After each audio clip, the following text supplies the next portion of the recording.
มัตถุพระรัตนตยัสสะขอนอบน้อมแด่พระรัตนตรัยด้วยเสียงเก้าเจริญสุขสบายดีท่านสาธุชนทุกคนทุกท่านมื้อนี้ก็วันธรรมสวนะวันแห่งการฟังธรรมเนาะเป็นมื้อวันพระใหญ่ก็ยังพอมีเวลาก็จะมาร่วมกันสนทนาปราศัยธรรมะตามสมควร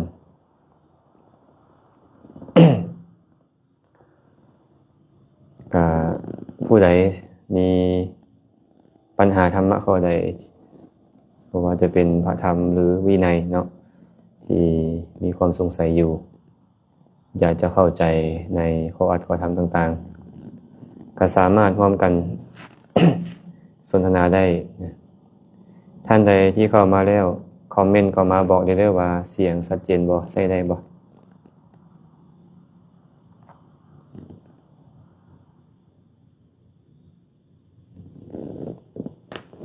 หากว่าท่านใดมีคำถามอันใดอันหนึ่งเนาะก็สามารถคอมเมนต์เข้ามาร่วมกันสนทนาได้แล้วก็เข้ามาแล้วก็อย่าลืมเนาะแชร์ไปเป็นธรรมทานให้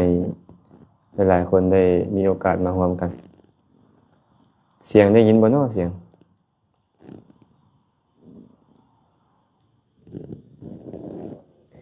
งน่าจะได้ยินเนาะเจริญพรญาติธรรมผู้ที่เข้ามาแล้วขวัญใจบุญพระไสยคำศรีสวรรค์โยมอัมไพภูวงศรีเมียวติดญาติธรรมทางเมืองปากลายเนาะ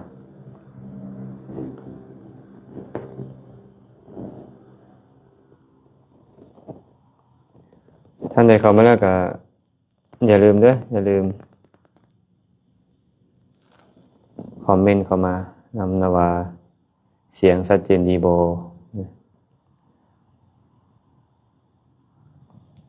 เดี๋ยวน่าจะรอถ่ายจักหน่อยหนึ่งเนาะรอถ่ายจักหน่อยหนึ่งรอถ่ายญาติธรรมเข้ามาพร้อมกันตัวพอดชัยเพชรกราบนมัสการพระอาจารย์เสียงภาพชัดเจนดีก็น้อยเจริญพรสาธุเด้อโยมเชิดชัยศรีคำนวณเจริญพรก็เนื่องจากเวลาบ่ค่อยมีเนาะอาจารย์เองก็บ่ค่อยมีโอกาสได้มาร่วมสนทนาธรรมในทรงพระคำติดภารกิจหลายอันหลายอย่าง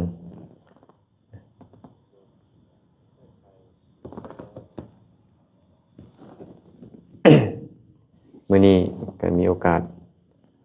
ได้มาร่วมกันสนทนาปราศัยมีคำถามเข้ามา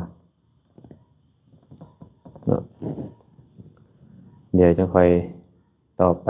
เทื่อละอันเนาะตอบไปเทื่อละอัน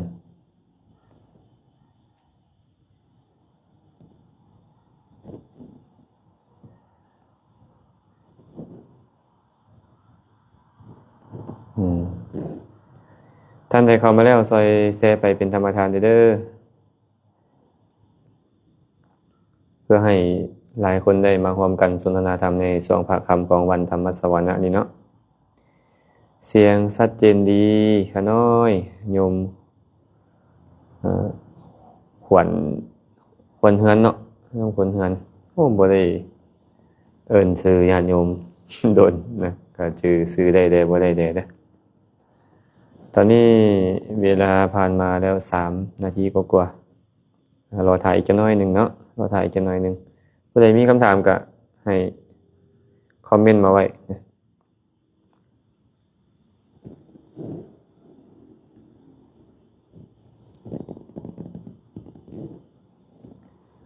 ก็จะตอบคำถามแรกเลยก็แล้วกันเนาะมีโยมถามเข้ามาชื่อเพิ่นว่าโยมปิ๊กบัวจันทร์นมัสการท่านพระอาจารย์โยมอยากถามว่าผู้หญิงผู้ชายที่ใส่ชุดขาวมาอยู่วัดนั้นช่วยงานวัดได้บ่ท่านสาธุความจริงแล้วเนาะการใส่ชุดใดก็ตามสามารถช่วยงานวัดงานวาได้ทั้งหมดคำว่าใส่ชุดสีขาวผู้หญิงผู้ชายก็ตามใส่ชุดสีขาวมาวัดนี้ก็คงจะหมายถึงว่ามาจำศีลอุโบสถรักษาศีล8ถามว่าจำศีลอุโบสถรักษาศีล8อยู่วัดใส่ชุดขาวแล้วสามารถช่วยเวียกวัดวาได้บ่ก็ตอบว่าได้ปกติเนาะถ้ามีแต่ว่า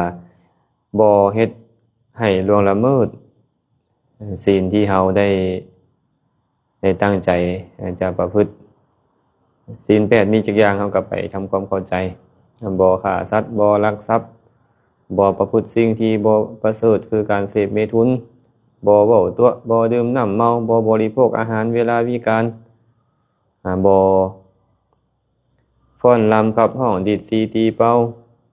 ประดับประดาด้วยดอกไม้ของหอมเครื่องไล่ท่าเป็นต้นแล้วก็บ่นั่งนอนที่นอนสูงใหญ่อันอื่นเฮ็ดได้หมดตามปกติตามปกติเนาะเป็นคำถามที่น่าจะสืบเนื่องมากันมาเพิ่นบอกว่าอันนี้ชื่ออย่างนี้สีนิกบ่ข้าน้อยอยากถามพระอาจารย์ถือศีล8อยู่เฮือนได้บ่เพิ่นถามว่าถือศีล8อยู่เฮือนได้บ่ ถือศีล8อยู่เฮือนได้บ่อาตมามักเว้ากับญาติโยมเรื่อยๆว่าศีลบ่ได้เลือกสถานที่เนาะศีลบ่ได้อยู่วัดศีลบ่ได้อยู่บ้านศีลบ่ได้อยู่ป่าศีลบ่ได้อยู่ท่าน้ำศีลอยู่ไสล่ะศีลอยู่ที่ใจของเรานะศีลคือหยังความงดเว้นจากการฆ่าสัตว์เป็นต้นหรือความตั้งใจที่จะงดเว้นจากการฆ่าสัตว์เป็นต้นเอิ้นว่าศีลทีนี้ถามว่างดเว้นต้องงดเว้นอยู่ไสล่ะบ่ได้เลือกสถานที่เจ้างดเว้นอยู่วัดก็ได้งดเว้นอยู่บ้านอยู่เฮือนก็ได้งดเว้นอยู่ป่าก็ได้งดเว้นอยู่บ่อนเฮ็ดเวียกเฮ็ดงานก็ได้เบิดเลยเนาะแสดงว่าบ่ได้อยู่ที่สถานที่รักษาศีลอยู่เฮือนก็ได้เอาอาจารย์รักษาศีลอยู่เฮือนต้องสมาทานกับไผแล้วก็รักษาศีลอยู่เฮือน คำว่าสมาทานศีลนี่ก็ทำความเข้าใจกันเพิ่มเติมเลยเนาะคำว่าสมาทานศีลอันใดเอ่ยว่าสมาทานศีลสมาทานศีลคือความตั้งใจที่จะถือเอาข้องดเว้นนั้นมาปฏิบัติสมาธิญามิปิวะข้าพเจ้าขอถือเอามาปฏิบัติโดยดีเนาะก็คือตั้งใจเจ้าอยู่เฮือนเจ้านั่นแหละเจ้าก็ตั้งเจตนาขึ้นมาว่าข้าพเจ้าจะบ่ฆ่าสัตว์จะบ่ลักทรัพย์จะบ่ประพฤติผิดในกามบ่เว้าตัวบ่ดื่มน้ำเมาบ่บริโภคอาหารเวลาวิกาลเป็นต้นขอถือเอาองค์แห่งอุโบสถศีลมาประพฤติอุโบสถศีลอันประกอบด้วยองค์8มาประพฤติอันนี้ก็ชื่อว่าเจ้าเป็นผู้สมาทานศีลแหละบ่ได้เข้าวัดบ่ได้ไปว่าก็ตามแหละก็ชื่อว่าเป็นผู้กำลังสมาทานศีลรักษาศีลด้วยตนเองเนาะอันนี้ต่อไปไปนี่เด้อโยมผวนเฮือนแสงคำยองกราบนมัสการพระอาจารย์ขอถามแด่ข้าน้อยการสวดมนต์แต่เฮาบ่เข้าใจความหมายจะได้อานิสงส์บ่ข้าน้อยอานิสงส์นี่คงหมายถึงบุญแม่นบ่อานิสงส์คงหมายถึงบุญอาตมาเว้าเรื่อยๆว่าบุญกุศลนี่นะมันคือเจตนาบาปก็คือเจตนาพระพุทธเจ้าก็บอกว่าเจตนาหังภิกขเวกัมมังวดามิเจตยิตวากัมมังกโรติกายเยนะวาจายมนัสสาภิกขุทั้งหลายเขากล่าวเจตนาว่าเป็นกรรมเพราะบุคคลจงใจแล้วจึงเฮ็ดกรรมด้วยกายวาจาใจก็ได้ถามตัวเองนั่นแหละตอนที่เฮากำลังสวดมนต์สาธยายอยู่น่ะใจเฮาดีบ่หรือว่าเฮาฟุ้งซ่านจะเข้าใจหรือบ่เข้าใจก็ตามแหละถ้าหากว่าใจดีถ้าหากว่าใจสงบบ่มีความโลภความโกรธความหลงบ่มีความฟุ้งซ่านรำคาญเกิดขึ้นตอนนั้นก็ชื่อว่าเป็นบุญเมื่อมีบุญอานิสงส์มันก็เกิดขึ้นแต่ถามว่าสวดแล้วบ่เข้าใจเลยนี่นะปัญญามันเกิดขึ้นบ่อาจารย์สุตตมยปัญญามันก็บ่เกิดเนาะมันก็บ่เกิดสุตตมยปัญญาบ่เกิดเข้าใจปะเข้าใจกับว่าสุตตมยปัญญาเนาะสุตตมยปัญญาคือปัญญาที่เกิดขึ้นจากการฟังแล้วเข้าใจเกิดขึ้นจากการรับรู้และเข้าใจมันบ่เกิดขึ้นแต่บุญได้บ่ล่ะคันใจเจ้าดีก็เป็นบุญในขณะนั้นคันใจเจ้าบ่ดีเถิงเจ้าจะไปสวดมนต์แปลได้พร้อมแปลได้หมดเลยแต่ว่าฟุ้งซ่านรำคาญใจอยู่มันก็บ่เป็นบุญเนาะมันก็บ่เป็นบุญ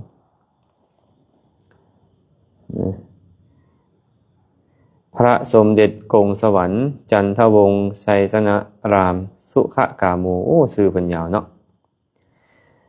เพิ่นถามมาแบบนี้ว่า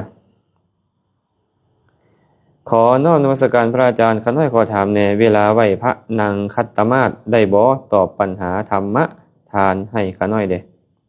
สวดมนต์นางคัตตมาศได้บ่จุดประสงค์ของการสวดมนต์หั่นน่ะคืออีหยังไหว้พระหั่นนะเนาะต้องการจะทำความนอบน้อมต่อพระพุทธพระธรรมพระสงฆ์ต้องการที่จะกล่าวสรรเสริญคุณของพระพุทธพระธรรมพระสงฆ์และสาธยายพระสูตรต่างๆหากว่าเราสามารถเฮ็ดได้ตอนกราบนมัสการพระพุทธพระธรรมพระสงฆ์กล่าวสรรเสริญอยู่นั่นหากเฮ็ดได้นะก็ควรนั่งพับเพียบแสดงความเคารพแต่ถ้าหากปวดแข้งปวดขาเฮ็ดบ่ได้ใจเราก็ต้องน้อมไปเพื่อทำความเคารพแล้วก็สวดไปก็บ่เป็นหยังแต่ตอนที่พวกเราสวดมนต์หลังจากไหว้พระรัตนตรัยเรียบร้อยแล้วนั่งสวดมนต์นั่งสาธยายพระสูตรต่างๆถามว่านางคัตตมาศผิดบ่ผิดหยังเนาะบ่ผิดหยังเลยเด้ออันนี้ตอบให้ไปนี่เด้อมาริสาพิลาวันน้อมกราบนมัสการพระอาจารย์สาธุสาธุเจริญพรญาติโยมทุกคนทุกท่านเด้อที่มาร่วมกันรับฟังบ่ฮู้ว่าฟังอยู่ทางใดแดเนาะฟังอยู่ทางใดแดเนาะญาติธรรมมีคำถามอันใดที่คิดว่าจะเป็นประโยชน์แก่เฮาหรือเป็นประโยชน์แก่คนอ้อมข้างก็สามารถถามเข้ามาได้เนาะขอเป็นคำถามที่สร้างสรรค์บ่เป็นคำถามที่ไปตัดทอนประโยชน์ของผู้ใดผู้หนึ่งเนาะน้อมกราบนมัสการพระอาจารย์ด้วยความเคารพนับถืออย่างยิ่งสาธุสาธุอนุโมทามิพันเตโยมปัทมามุตตานะสาธุวิไลพรหวนจันทร์ว่าอาจารย์อ่านผิดก็ขออภัยเด้อลูกศิษย์เพิ่นว่าขอเป็นลูกศิษย์เด้อเพิ่นว่าอยู่ทางท่าแขกเนาะน้อมกราบสาธุสาธุเจริญพรเด้ออนุโมทนาบุญนำมีคำถามหนึ่งอ่านว่าจังไดบ่นี่อาจารย์แนมเบิ่งผู้สาวผิดข้อกามีบ่โอ้โหแหนมเบิ่งผู้สาวผิดข้อกามีบ่อันนี้นี่หมายถึงพระหรือหมายถึงโยมมาเบิ่งองค์ประกอบของศีลข้อกามีเนาะศีลข้อกามีนี่นะมีองค์ประกอบของมัน1อันนี้สำหรับผู้ชายนะ1เป็นบุคคลต้องห้ามใครล่ะเป็นบุคคลต้องห้ามผู้หญิงที่มีพ่อรักษามีแม่รักษามีอ้ายเอ้ยน้องรักษามีญาติรักษามีโคตรรักษามีธรรมรักษากฎหมายรักษาคู่มั่นเขาหรือเป็นภรรยาเขาโดยประการใดประการหนึ่งอันนี้เอิ้นว่าผู้ที่ควรงดเว้นสำหรับผู้หญิงก็คือตนเองมีคู่ครองแล้วมีสามีมีคู่มั่นแล้วผู้อื่นจากสามีของตนจากคู่มั่นของตนเป็นว่าวัตถุที่ควรห้ามเนาะถ้าหากว่ามีจิตที่จะเสพมีความพยายามเสพและอวัยวะเพศถูกต้องกันจังคอยผิดศีลข้อกามีเนาะแค่แนมเบิ่งซื่อๆยังบ่ผิดศีลข้อกามีแต่ว่ามันเป็นอกุศลกรรมบทได้บ่อาจารย์มันพาไปนรกได้บ่ตอบว่าได้ถ้าหากว่าเบิ่งภรรยาของคนอื่นหรือลูกของคนอื่นเป็นต้นโดยน้อมบ่าขอให้ภรรยาของเขาหรือลูกของเขาจงมาเป็นเมียของเขาเถิดนึกอยากรับอยากนอนกับลูกกับเมียของคนอื่นน้อมมาเป็นของตนอันนี้เป็นอกุศลกรรมบทนะข้ออภิชฌาสามารถนำให้เขาถึงอบายทุกขติวินิบาตนรกได้ถึงบ่ผิดศีลนะแต่ว่าผิดกรรมบทก็เข้าถึงอบายทุกขติวินิบาตนรกได้คือกันเนาะแค่แนมเบิ่งยังบ่ผิดศีลเด้อแต่ผิดกรรมบทซื่อๆถ้าหากมีความต้องการอยากได้มาเป็นของตนเนาะอันนี้ตอบให้ไว้นี่เด้อแต่ว่าศีลข้อกาเมต้องมีการร่วมเสพสังวาสมีการเฮ็ดอวัยวะเพศถูกต้องกันจึงค่อยผิดศีลข้อนั้นไปมีผู้ใดเนาะนี่นะเทิกว่ะแก้วปทุมวันเฮ็ดดีชิดดีบ่ไปวัดก็ได้บุญบ่เพิ่นถามว่าเฮ็ดดีชิดดีบ่ไปวัดก็ได้บุญบ่อาจารย์เว้าแล้วเมื่อกี้นี่ก็เว้าเนาะว่า ความดีบุญนี่นะมันบ่ได้อยู่วัดมันบ่ได้อยู่บ้านมันบ่ได้อยู่ป่ามันบ่ได้อยู่ท่าน้ำบุญมันอยู่ที่ใจของเราถ้าเจตนาเจ้าดีคิดก็คิดแนวดีๆเว้าก็เว้าแต่แนวดีๆเฮ็ดก็เฮ็ดแต่แนวดีๆเจ้าอยู่บ่อนใดเวลาใดก็เป็นบุญทั้งหมดตรงกันข้ามบัดนี้แม้แต่เจ้าไปนั่งอยู่วัดไปนอนอยู่วัดหรือบวชอยู่วัดเลยพุ่นแหละแต่เจ้าคิดแนวบ่ดี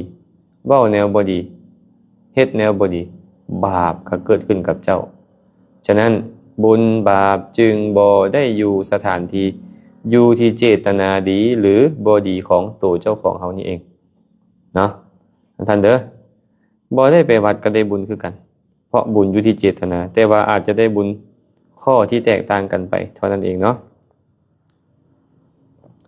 มณีแก้วน้อมกราบนมัสการพระอาจารย์เจริญพรอนุโมทนาบุญนำ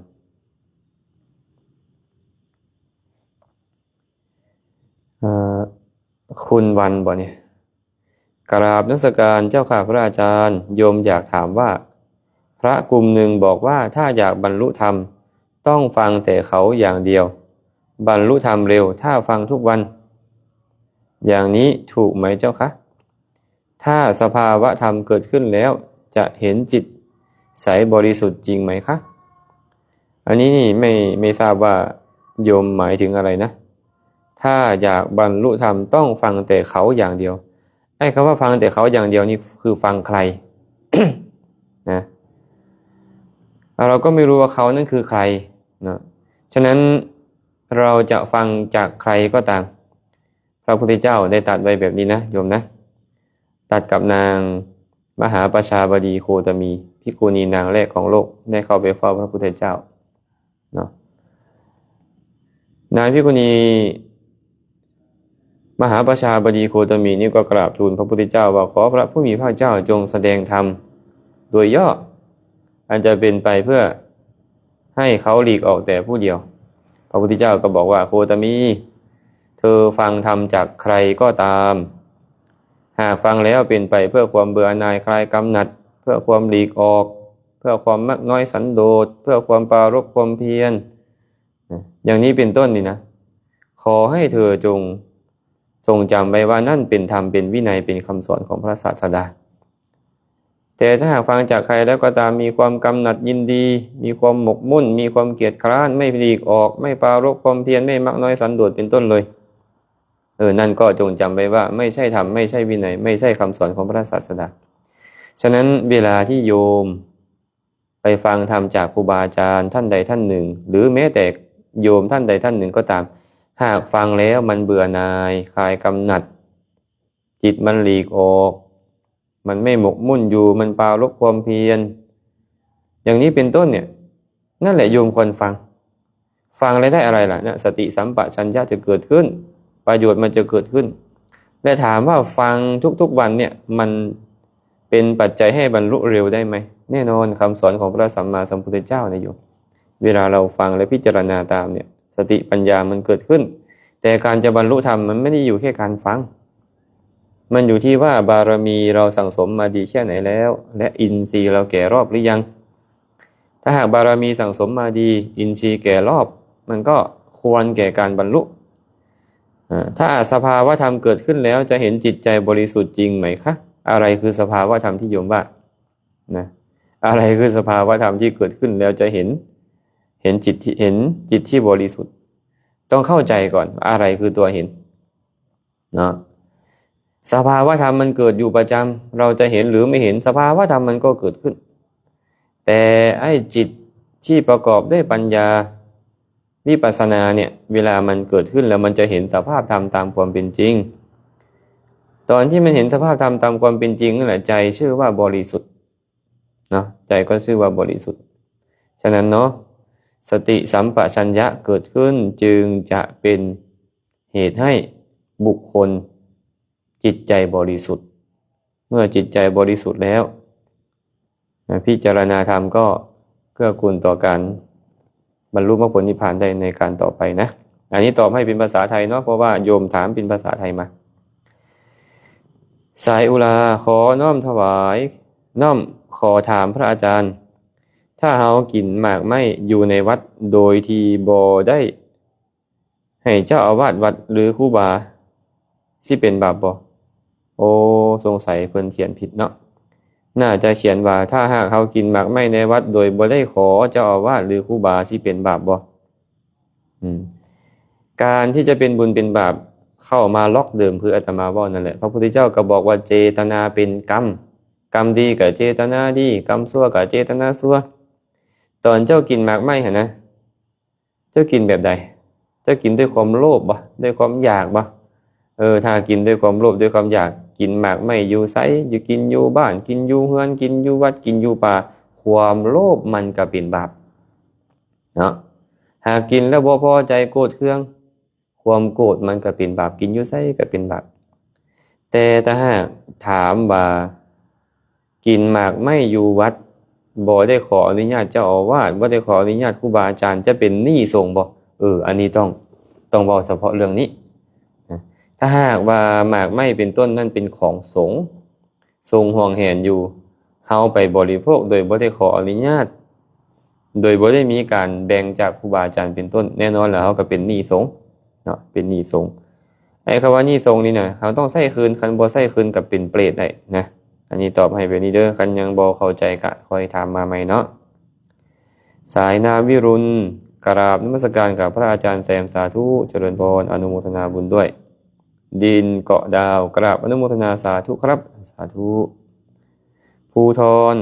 เพชรสาราชเจริญพรแอนนาเพลงสวรรค์สบายดีพระอาจารย์ข้าน้อยอยากถามพระอาจารย์ว่าการที่เฮาไปเฮ็ดบุญออกโรงทานนี่ได้บุญแบบใดพระอาจารย์เฮ็ดบุญออกโรงทานได้บุญแบบใดโยมเวลาเฮาไปเฮ็ดโรงทานเจตนาเฮาเฮ็ดหยังเจตนาเฮาสละเข้าของแม่นบ่สละให้ไผล่ะคันสละให้ครูบาอาจารย์ก็ได้บุญได้บุญซ้ำให้ครูบาอาจารย์คันสละให้คนทั่วไปก็ได้บุญซ้ำคนทั่วไปสละให้สงฆ์ก็ได้บุญซ้ำสละให้สงฆ์เนาะโยมไปเฮ็ดโรงทานน้ำปานะบ่เฮ็ดโรงทานข้าวปุ้นบ่โรงทานเฟอบ่โรงทานตามมงคงอีหยังเป็นต้นนี่นะชื่อว่าเฮาไปเพื่อสละหยังสละของเฮาให้คนอื่นได้บริโภคหากโยมใส่ใจว่าจะเฮ็ดโรงทานถวายแก่พระเจ้าพระสงฆ์นำให้แก่คนที่มาร่วมงานนำก็แน่นอนแหละอานิสงส์มันก็เกิดขึ้นกับโยมพระพุทธเจ้าบอกจังซี่ว่าทานที่ให้กับบุคคลให้เจาะจงบุคคลนี่นะให้กับสัตว์เดรัจฉานได้อานิสงส์100อายุวันนะความสุขยศปฏิภาณอย่างละ100ชาติมันส่งผลได้ให้กับคนที่เป็นมนุษย์นี่แหละแต่เป็นคนทุศีลบ่มีศีลได้อานิสงส์ 1,000 อายุวันนะความสุขยศปฏิภาณเนี่ยอย่างละ1,000 ชาติให้กับคนมีศีลแต่บ่ได้นับถือพุทธศาสนาเลยบ่ถึงพระพุทธพระธรรมพระสงฆ์เป็นที่พึ่งเลยได้อานิสงส์ 100,000 คนมีศีลได้อานิสงส์ 100,000 ให้กับคนที่มีศีลนั่นแหละเจริญฌานอภิญญาคลายความกำหนัดยินดีในกามได้อานิสงส์100,000 โกฏ100,000 โกฏเด้แต่ถ้าหากว่าให้กับผู้กำลังปฏิบัติเพื่อให้บรรลุโสดาบันได้อานิสงส์นับประมาณบ่ได้บ่จำเป็นต้องกล่าวถึงพระโสดาบันสกทาคามีอนาคามีเป็นต้นทีนี้ผู้ปฏิบัติเพื่อให้บรรลุโสดาบันคือไผล่ะคือโสดาปฏิมัคคะบุคคลแต่อธิบายเติมว่านับตั้งแต่เริ่มประพฤติปฏิบัติเริ่มสมาทานถึงพระพุทธพระธรรมพระสงฆ์เป็นที่พึ่งเริ่มสมาทานศีลเริ่มประพฤติปฏิบัติไปก็คือว่ากำลังปฏิบัติเพื่อให้บรรลุโสดาบันเพราะใจมันมุ่งในการจะบรรลุโสดาบัน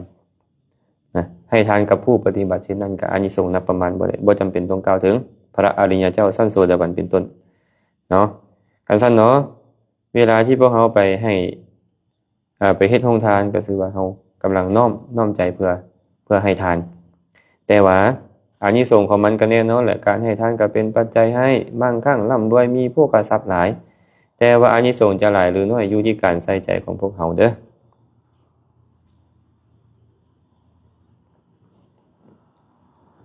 เพชรเทพลาวัน อาจารย์ชาติหน้ามีจริงบ่ โอ้ยถามคนบ่เคยตายเด้เฮาเนี่ยยังบ่ตายก็ยังบ่ฮู้แหล้วชาติหน้ามีจริงบ่เนาะแต่ก็หากตอบตามหลักทางพุทธศาสนาชาติหน้ามีจริงเนาะชาติที่แล้วมีจริงแต่หากถามอาจารย์แซมว่าเคยเห็นบ่ยังบ่เห็น เคยมีพ่อผู้หนึ่งมาสนทนาน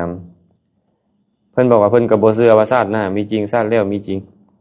เป็นหยังจึงบ่เชื่อล่ะเพราะบ่เห็นชาติหน้าก็บ่เห็นชาติแล้วก็บ่เห็นเพิ่นก็เลยบ่เชื่ออันนี้ก็เป็นเหตุผลที่ดีเนาะที่น่าฟังอาตมาก็ได้ถามว่าพ่อออกเชื่อว่ามื้ออื่นมีจริงบ่เราก็บอกว่าเชื่อมื้อวานมีจริงบ่เราก็บอกว่ามีเป็นหยังพ่อออกบ่ได้เห็นคือเชื่อว่ามันมีจริง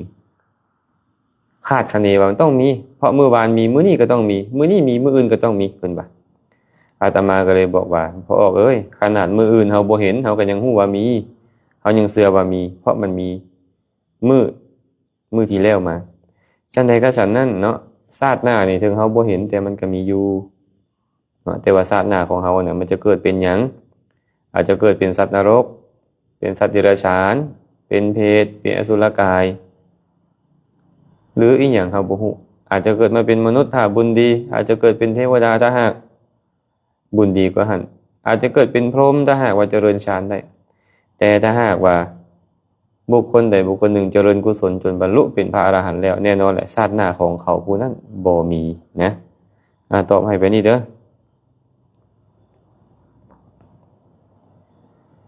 เชียงจันทร์ดวงวิไล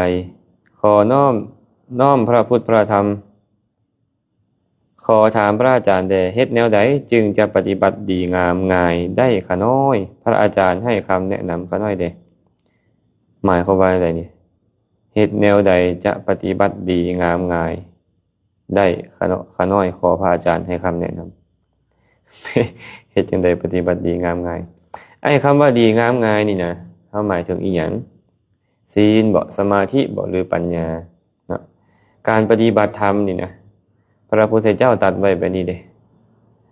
พระองค์บอกว่าศาสนานี่เนี่ยต้องศึกษาไปตามลำดับต้องกระทำไปตามลำดับปฏิบัติไปตามลำดับไอ้ลำดับนี่คืออย่างไรก็คือศีลสมาธิปัญญาและจึงค่อยมีการบรรลุโสดาบันสกทาคามีอนาคามีสุดท้ายก็คืออรหันต์เนาะการจะปฏิบัติได้อย่างดีก็คือเจ้าต้องสำรวมก่อนสำรวมศีลเมื่อศีลสำรวมได้ดีแล้วสมาธิก็จะเกิดได้ง่ายขึ้นสมาธิเกิดขึ้นแล้วปัญญาก็เกิดได้ง่ายขึ้นแต่เบื้องต้นเราต้องศึกษาก่อนศึกษาว่าอันใดเป็นศีลอันใดเป็นสมาธิอันใดเป็นปัญญาอันใดเป็นอุบายให้ศีลสมบูรณ์อันใดเป็นอุบายให้สมาธิสมบูรณ์อันใดเป็นอุบายให้ปัญญาสมบูรณ์เมื่อเรารู้อุบายที่เหมาะสมแล้วเราก็จังลงมือปฏิบัติได้นะเหตุเนี่ยใดจะปฏิบัติดีงามง่ายขึ้น ก็คือต้องศึกษาก่อนไปศึกษาในสิ่งที่เราจะปฏิบัติให้เข้าใจนะก็จะเป็นปัจจัยให้พวกเรานี่ปฏิบัติได้ซื่อตรงได้ดีงามขึ้นนะ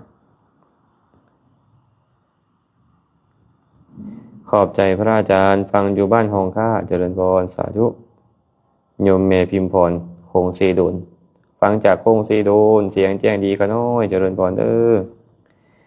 โยมเมจอยนมัสการพระอาจารย์จากปากเสขน้อยเจริญพรสาธุอันนาบ้านคิ้วสลวยนมัสการพระอาจารย์ฟังอยู่เมืองชนบุรีเด้ออาจารย์โอ้เมืองชนบุรีสวรรณเขตเนาะบุญยงขน้อยฟังอยู่สวรรณเขตสาธุโอ้ชื่อเพิ่นเป็นภาษาเวียดนามอ่านบ่ออกเนาะสาธุขน้อยบ่เห็นอาจารย์ไลฟ์สดโดนแล้วขน้อยความจริงแล้วก็ไลฟ์สดอยู่ตลอดเนาะญาติโยมเพิ่นก็มาความฟังธรรมสนทนาอยู่ตลอดต่างก็แต่ว่าบ่ได้ไลฟ์สดถามตอบปัญหาแบบนี้ซื่อๆนะสุขสาครฟังอยู่เสียงขวงสาธุเด้อวีนาคัชพงศ์ฟังอยู่ไทยจังหวัดนครปฐมภาพเสียงชัดเจนเจ้าข้าเจริญพรสาธุคำแก้วบัณฑิตฟังอยู่แคนาดาโอ้สาธุเด้ออยู่ต่างประเทศเนาะ ข้าวนาคันอาสาให้ทานแบบใดปรินิพพานได้ขะน้อยให้ทานแบบใดปรินิพพานได้ขะน้อย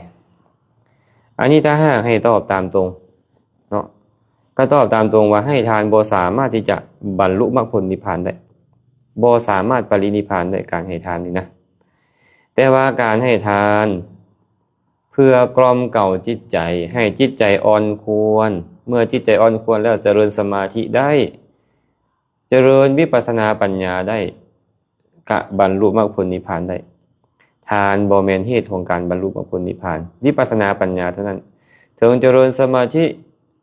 เจริญอภิญญาได้คันยังบ่เจริญวิปัสสนาได้กะบรรลุมรรคผลนิพพานบ่ได้เอาละบางสูตรนะมีมาในพระสูตรในอังคุตรนิกายสัตตกนิบาตเป็นต้นนะภาษาลีบุตรเข้าไปถามพระพุทธเจ้าข้าแต่พระองค์ผู้เจริญแม้นยังเป็นเหตุแม้นยังเป็นปัจจัยให้ทานที่บุคคลให้แบบเดียวกันเลยบางคนให้แล้วมีผลใหญ่มีอานิสงส์ใหญ่แต่บางคนให้แล้วบ่มีผลใหญ่บ่มีอานิสงส์ใหญ่พระพุทธเจ้าก็ตอบไปได้ล่ะผมก็บอกว่าให้ทานสังสมกับเป็นเหตุให้ไปเกิดในจาตุมให้ทานเพราะคิดว่าเป็นความดีเพราะคิดว่าเป็นประเพณีเป็นต้นกับไปเกิดในดาวดึงส์เดญามาเดให้ทานด้วยคิดว่าสมณะพราหมณ์หุงหาข้าวปลาอาหารบ่ได้เฮาเฮ็ดได้เฮาต้องให้ก็เป็นปัจจัยให้เกิดในสันดุสิตให้ทานแบบพวกฤาษี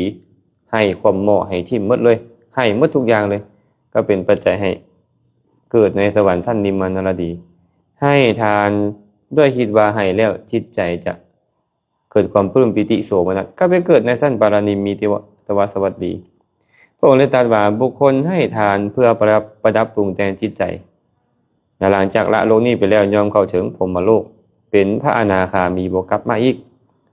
นี่แหละพระสูตรสุดนี่แหละเป็นเหตุให้คนไปฟังแล้วเข้าใจว่าการให้ทานแล้ว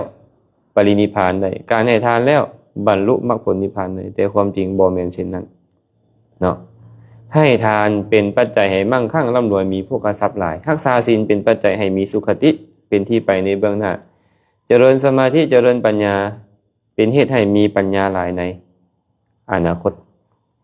นะฉะนั้น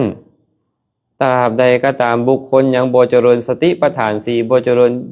วิปัสสนาปัญญาให้เกิดขึ้นเห็นแจ้งตามความเป็นจริงว่าบ่เที่ยงเป็นทุกข์เป็นอนัตตาหมดโอกาสปรินิพพานการให้ทานเพื่อกล่อมเกลาจิตใจจึงเป็นการเพื่อเฮ็ดให้ใจของตัวเองนี่บ่ยึดเหนี่ยวบ่หวงแหนให้กำจัดความถี่ที่กำจัดความโลภให้ทานไปแล้วจิตใจก็เกิดความปลื้มปิติโสมนัสยินดีไปเจริญฌานก็เจริญง่ายขึ้นเมื่อเจริญฌานได้ขั้นตายไปก็ไปเกิดในพรหมโลกแต่ถ้าหากเจริญฌานได้แล้วออกจากฌานเจริญวิปัสสนาพิจารณาเห็นความบ่เที่ยงเป็นทุกข์เป็นอนัตตาของวิตกวิจารปีติสุขเอกคตาเป็นต้นนั้นเห็นว่าบ่เที่ยงเป็นทุกข์เป็นอนัตตาอยู่เรื่อยๆวิปัสสนาปัญญามันก็เกิดขึ้นประหารกิเลสด้วยมรรคญาณบรรลุมรรคผลนิพพานได้แต่เป็นอย่างคือบรรลุได้แค่อนาคามีพระสูตรนั้นพระองค์เว้าเรื่องของการเกิดเมื่อเว้าเรื่องของการเกิดพระอนาคามีเท่านั้นยังเกิดพระองค์เลยบอกว่าละโลกนี้ไปแล้วเข้าสู่พรหมโลกเป็นพระอนาคามีบ่กลับมาอีกเพราะอยากเว้าเรื่องของการเกิดถามว่าให้ทานแล้วกล่อมเกลาจิตใจแล้วเจริญฌานอภิญญาแล้วเจริญวิปัสสนาปัญญาแล้วบรรลุเป็นพระอรหันต์บ่ได้บ่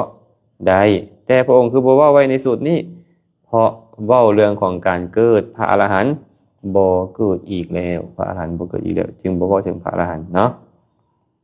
อันนี้ตอบให้ไปนี่เด้ออันนี้ชื่อหยังเนาะเนี่ยไอว่ะกราบนมัสการพระอาจารย์แซมขอถามแน่สัพเพสังขาราอนิจจาอันนี้เป็นการขอถามหรือว่าเป็นการเว้าสู่กันฟัง ขึ้นมาแค่สัพเพสังขาราอนิจจาคันถามว่าสัพเพสังขาราอนิจจาแปลว่าแนวใดมีความหมายแนวใดอันนี้ก็พอจะตอบได้แต่ตอนนี้นี่เหมือนกับบ่แม่นคำถามเหมือนก็จะเป็นคำบอกเราเนาะสัพเพสังขาราอนิจจาก็หมายถึงสังขารทั้งหลายทั้งปวงบ่เที่ยงแม่นหยังละสังขารทั้งหลายทั้งปวงขันธ์ห้าขันธ์ห้ามีหยังแดรูปร่างกายเวทนาคือความสุขความทุกข์ความเป็นกลางๆสัญญาคือความจือจ สังขารคือผัสสะผัสสะสติสัมปชัญญะเมตตากรุณาเป็นต้นเนี่ยศรัทธาเป็นต้นนี่นะหรือแม้แต่ความโลภความโกรธความหลงเป็นต้นว่าสังขารวิญญาณก็คือธรรมชาติที่มาหูเสียงหูกลิ่นหูรสหูสัมผัสเป็นต้นนี้ธรรมชาติเรานี่เนี่ยเกิดขึ้นแล้วก็ดับเกิดขึ้นแล้วก็ดับเกิดขึ้นแล้วก็ดับอยู่เรื่อยๆลักษณะที่เกิดขึ้นแล้วแตกสลายไปนี่เลยเอิ้นว่าบ่เที่ยงเอิ้นว่าบ่เที่ยงเนาะขันธ์ห้านั่นเองบ่เที่ยงนะอันนี้บ่เข้าใจคำถามเพิ่นเนาะมีแต่ว่าเดาคำถามเพิ่นก็เลยตอบให้สำนี้พรคำแก้ววิสัยนมัสการพระอาจารย์ฟังจากอุดมไซขน้อยเจริญพรสาธุเด้อสีอัมพรน้อมกราบนมัสการพระอาจารย์เจริญพรสาธุญาติโยมทุกท่านที่เข้ามาแล้วที่ได้อ่านสื่อบ่อ่านสื่อก็ตามก็ต้องขออภัยนำเพราะว่าคอมเมนต์เข้ามาหลายแต่จังใดก็ตามเนาะผู้ใดเข้ามาแล้วมีคำถามอันใดก็สามารถถามเข้ามาได้แต่บ่ฮู้ว่าจะตอบให้ทันหมดทุกคนบ่คันตอบบ่ทันก็จะยกไปเป็นโอกาสหน้าเนาะแต่ก็เข้ามาแล้วก็อย่าลืมเด้อแชร์ไปเป็นธรรมทานนำเด้อ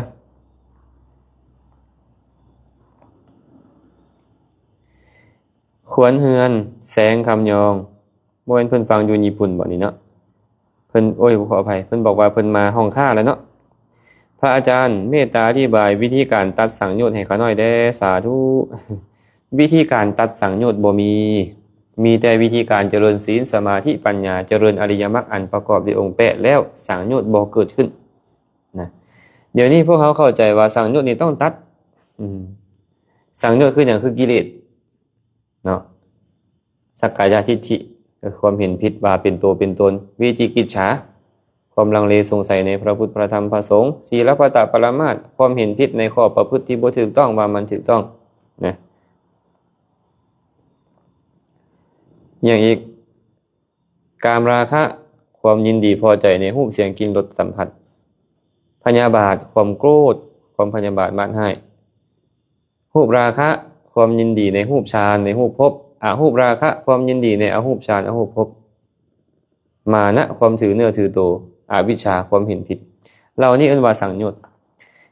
เรานี่เฮาบ่มีหน้าที่ไปตัด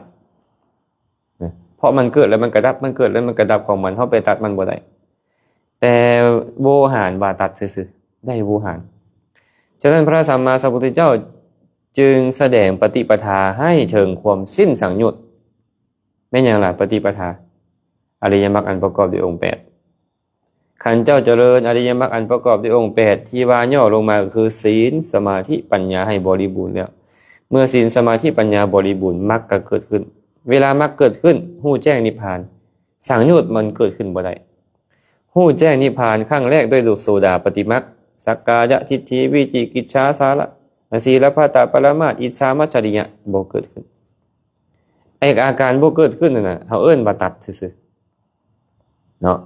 เจริญอริยมรรคอันประกอบด้วยองค์8จนบรรลุมรรคที่2เอิ้นว่าสกทาคามีมรรคราคะโทสะโมหะที่มันแห้งๆมันเบาบางลงเจริญอริยมรรคอันประกอบด้วยองค์8นั่นแหละต่อจนบรรลุมรรคเทื่อที่3เอิ้นว่าอนาคามีมรรคกามราคะความยินดีพอใจในรูปเสียงกลิ่นรสสัมผัสหายเกลี้ยงพยาบาทความโกรธเคืองความบ่พอใจหายเกลี้ยงและเจริญอริยมรรคอันประกอบด้วยองค์8นี่แหละต่อจนฮอดมรรคที่4ฮู้แจ้งนิพพานอีกกะบรรลุเป็นพระอรหันต์สังโยชน์มันเกิดขึ้นบ่ได้เองรูปราคะรูปราคะมานะอุทธัจจะอวิชชามันบ่เกิดขึ้นเองของมันอาการบ่เกิดขึ้นอีกนั้นเอิ้นว่าเฮาตัดแต่ความจริงแล้วการตัดบ่มีแต่การเจริญอริยมรรคมีองค์8เพื่อฮู้แจ้งนิพพานเท่านั้นแต่โวหารการตัดการประหารอีหยังต่างๆเฮาต้องทำความเข้าใจใหม่ว่าเป็นเพียงโวหารในการเว้าเป็นเพียงโวหารในการเว้าอย่างเช่นนี่เนาะกำจัดความหิวเมื่อความหิวเกิดขึ้นแล้วไอ้การกำจัดความหิวนั้นบ่มีแต่การบริโภคอาหารเข้าไปเมื่อบริโภคอาหารเข้าไปความหิวมันหายเองเฮาเลยเอิ้นโวหารว่ากำจัดความหิวอันนี้คือการกำจัดสังโยชน์ก็คือการเจริญอริยมรรคอันประกอบด้วยองค์8ให้ฮู้แจ้งนิพพานสังโยชน์มันเกิดขึ้นบ่ได้ก็เอิ้นว่ามันถูกตัดสำคัญเลยเนาะวิไลพันธ์ น้อมกราบนมัสการพระอาจารย์ยูทาพระบาทบริกรรมใส่โอ้สาธุเด้อคนบ้านเดียวกันเนาะพงสวรรค์วงดารานมัสการพระอาจารย์แซมขอถามคนชื่ออุบัติเหตุตายแล้วเป็นหยังเพิ่นจึงห้ามบ่ให้เฮ็ดบุญหา3 ปีจึงเฮ็ดอันนี้เป็นความเชื่อส่วนบุคคลเป็นความเชื่อส่วนบุคคลความเชื่อส่วนกลุ่มคนที่เชื่อถือมงคลตื่นข่าวเอิ้นว่ามงคลตื่นข่าวเนาะความจริงแล้วนี่นะบ่มีดอกคนตายแล้วนี่จะตายหุงตายหาจะตายอุบัติเหตุหรือตายใดๆก็ตามแต่แหละควรเฮ็ดบุญหาทั้งหมดเพราะตายแล้วใช่ไหมหากว่าเขาใจบ่ดีตอนใกล้ตายไปเกิดเป็นเพศนี่นะมันบ่สามารถมีข้าวปลาอาหารกินได้เหมือนกับพวกเรารอถ้าแต่พวกเรานี่เฮ็ดบุญอุทิศให้เขาจึงได้บริโภคหากว่าพี่น้องของพวกเรานี่นะเกิดอุบัติเหตุตายได้ไปเกิดเป็นเพศเฮาสิปล่อยให้เขาอดข้าวอดน้ำปล่อยให้เขาทุกข์ทรมานอยู่กับเนิดเพศจนฮอด3 ปีพุ่นบ่จังค่อยสิเฮ็ดบุญให้นะอันซั่นเด้อคิดใหม่ความคิดความเห็นแบบนี้เอิ้นว่ามงคลตื่นข่าวของคนที่ยังบ่เข้าใจธรรมะคำสอนเว้าเอาไว้นะพวกเฮาก็บ่ต้องไปเชื่อถือเด้อบ่ต้องไปเชื่อถือเฮ็ดโลดเนาะบ่ผิดหยังเด้ออันนั้นเป็นความเชื่อถือของกลุ่มคนหรือบุคคลซื่อๆแอนนี่สกายนมัสการขาน้อยขอโอกาสถามขาน้อยเคยได้ยินคำก่อนหนึ่งว่าทองแทงสีให้ขาพระปฏิมาเป็นกากปูนกากเกื้อนจะเพิ่มพูน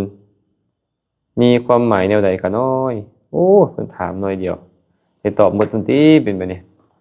จะตอบเฉพาะที่เพิ่นถามมาแต่ความจริงแล้วคำก่อนคำนี้นี่มียาวกว่านี้เนาะแต่ตอบตามที่เพิ่นเว้ามาทองแท่งสีให้คาพระปฏิมาเป็นกากปูนกากเกี้ยนจะเพิ่มพูนพระพิรุณจะซบเซาเป็นต้นอันนี้เพิ่นถามมาแค่ทองแท่งจะให้คาพระปฏิมาเป็นกากปูนกากเกี้ยนจะเพิ่มพูนจะตอบให้3เด้อ คำก่อนเพิ่นบอกว่าทองแทงจะให้คาเพิ่นอุปมาว่าทองแทงนี่เหมือนกับธรรมะคำสอนธรรมะคำสอนของพระสัมมาสัมพุทธเจ้านี่เป็นของมีคุณค่าเหมือนกับแทงทองคำนะแต่ว่ามันให้ค่าสำหรับคนที่มีกิเลสหนามีปัญญาหน่อยคือพวกเขาในปัจจุบันนี้เขาเห็นอย่างอื่นสำคัญกว่าธรรมะคำสอนเห็นลาภสักการะคำสรรเสริญ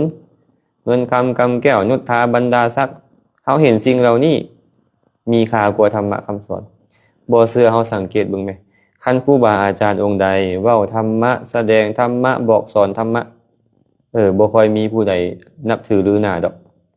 บ่ค่อยมีคนเข้าไปหาบ่ค่อยมีคนย่องยอสรรเสริญแต่หากครูบาอาจารย์องค์ใดเสกน้ำมนต์พ่นน้ำหมากเสกตะกรุดเค้กกาบานบ่ให้เจ้ารวยๆปังๆบ่ให้พรดีๆบ่โอ้ยย่องยอเหลือเกินสรรเสริญเหลือเกินพากันเข้าไปกราบไหว้บูชาเหลือเกินเห็นบ่เฮาเห็นอย่างนี้สำคัญกว่าเฮาเห็นความร่ำรวยความมั่งคั่งเห็นลาภยศสรรเสริญดีกว่าธรรมะคำสอนฉะนั้นผู้เฒ่าเพิ่นก็เลยบอกว่าทองแทงจะให้ค่าธรรมะคำสอนของพระสัมมาสัมพุทธเจ้าเปรียบเสมือนทองคำเป็นของให้ค่าคนเข้าวัดเข้าวาก็เข้าไปบ่ค่อยได้ไปสนใจธรรมะหรอกเข้าไปเพื่อให้อยากถึกเลขถึกเบอร์อยากได้ของครั้งอยากได้น้ำมนต์น้ำหมากอยากได้ทรายโค้งทรายแขนไปบ่ได้สนใจธรรมะคำสอนผู้เฒ่าเพิ่นเลยบอกไปอย่างสิทองแท่งจะให้ค่าเด้อธรรมะคำสอนจะให้ค่าพระปฏิมาเป็นกากปูนพระปฏิมาก็คือพระพุทธรูป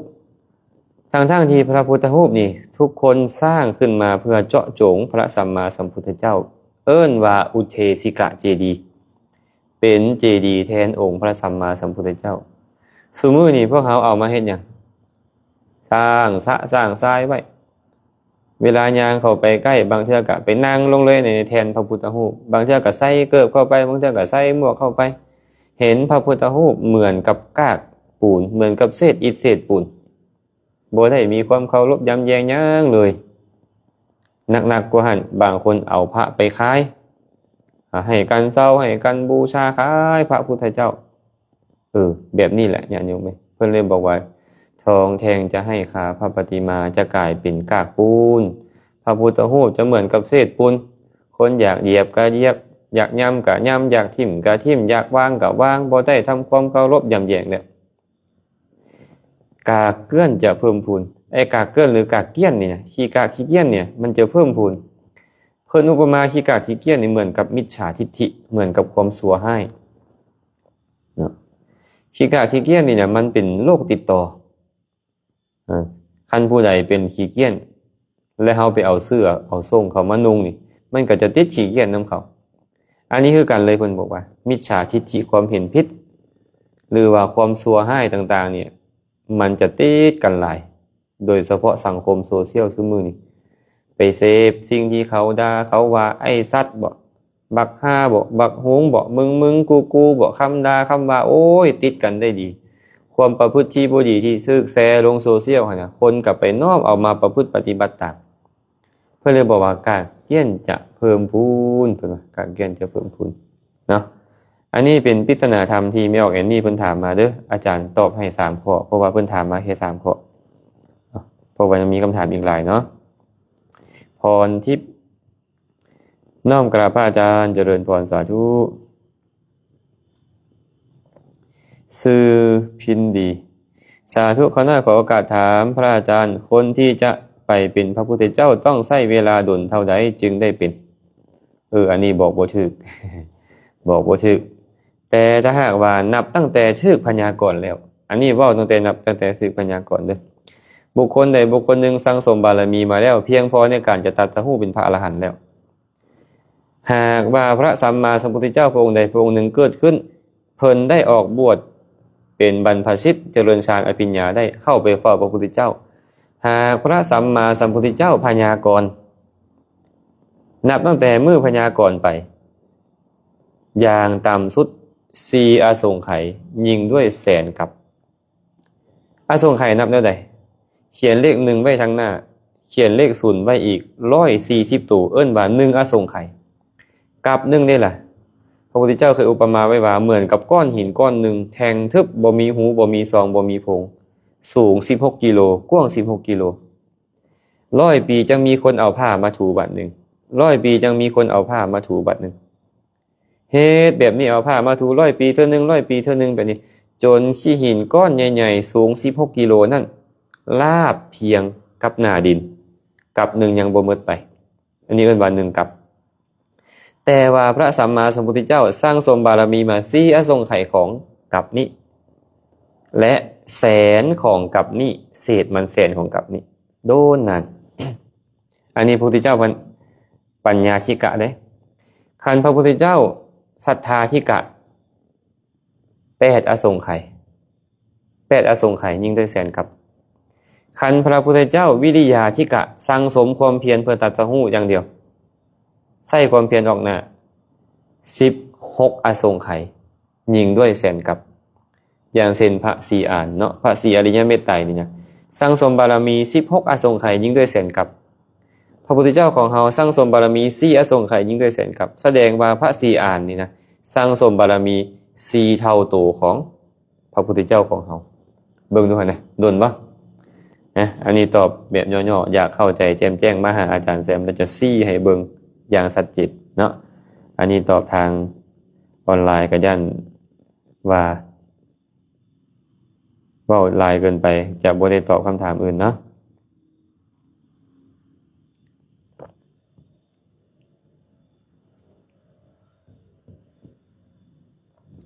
ชมบูน้อมกราบนมัสการเจ้าค่ะขออนุญาตสอบถามเพื่อความกระจ่างค่ะหากเวลาพระสงฆ์เดินทางแล้วไม่มีโยมถวายภัตตาหารเช้าหรือเพลพระสงฆ์สามารถเข้าไปนั่งสั่งอาหารฉันเองได้หรือไม่เจ้าคะก็พระสงฆ์ไม่สามารถขอของคนอื่นมาฉันได้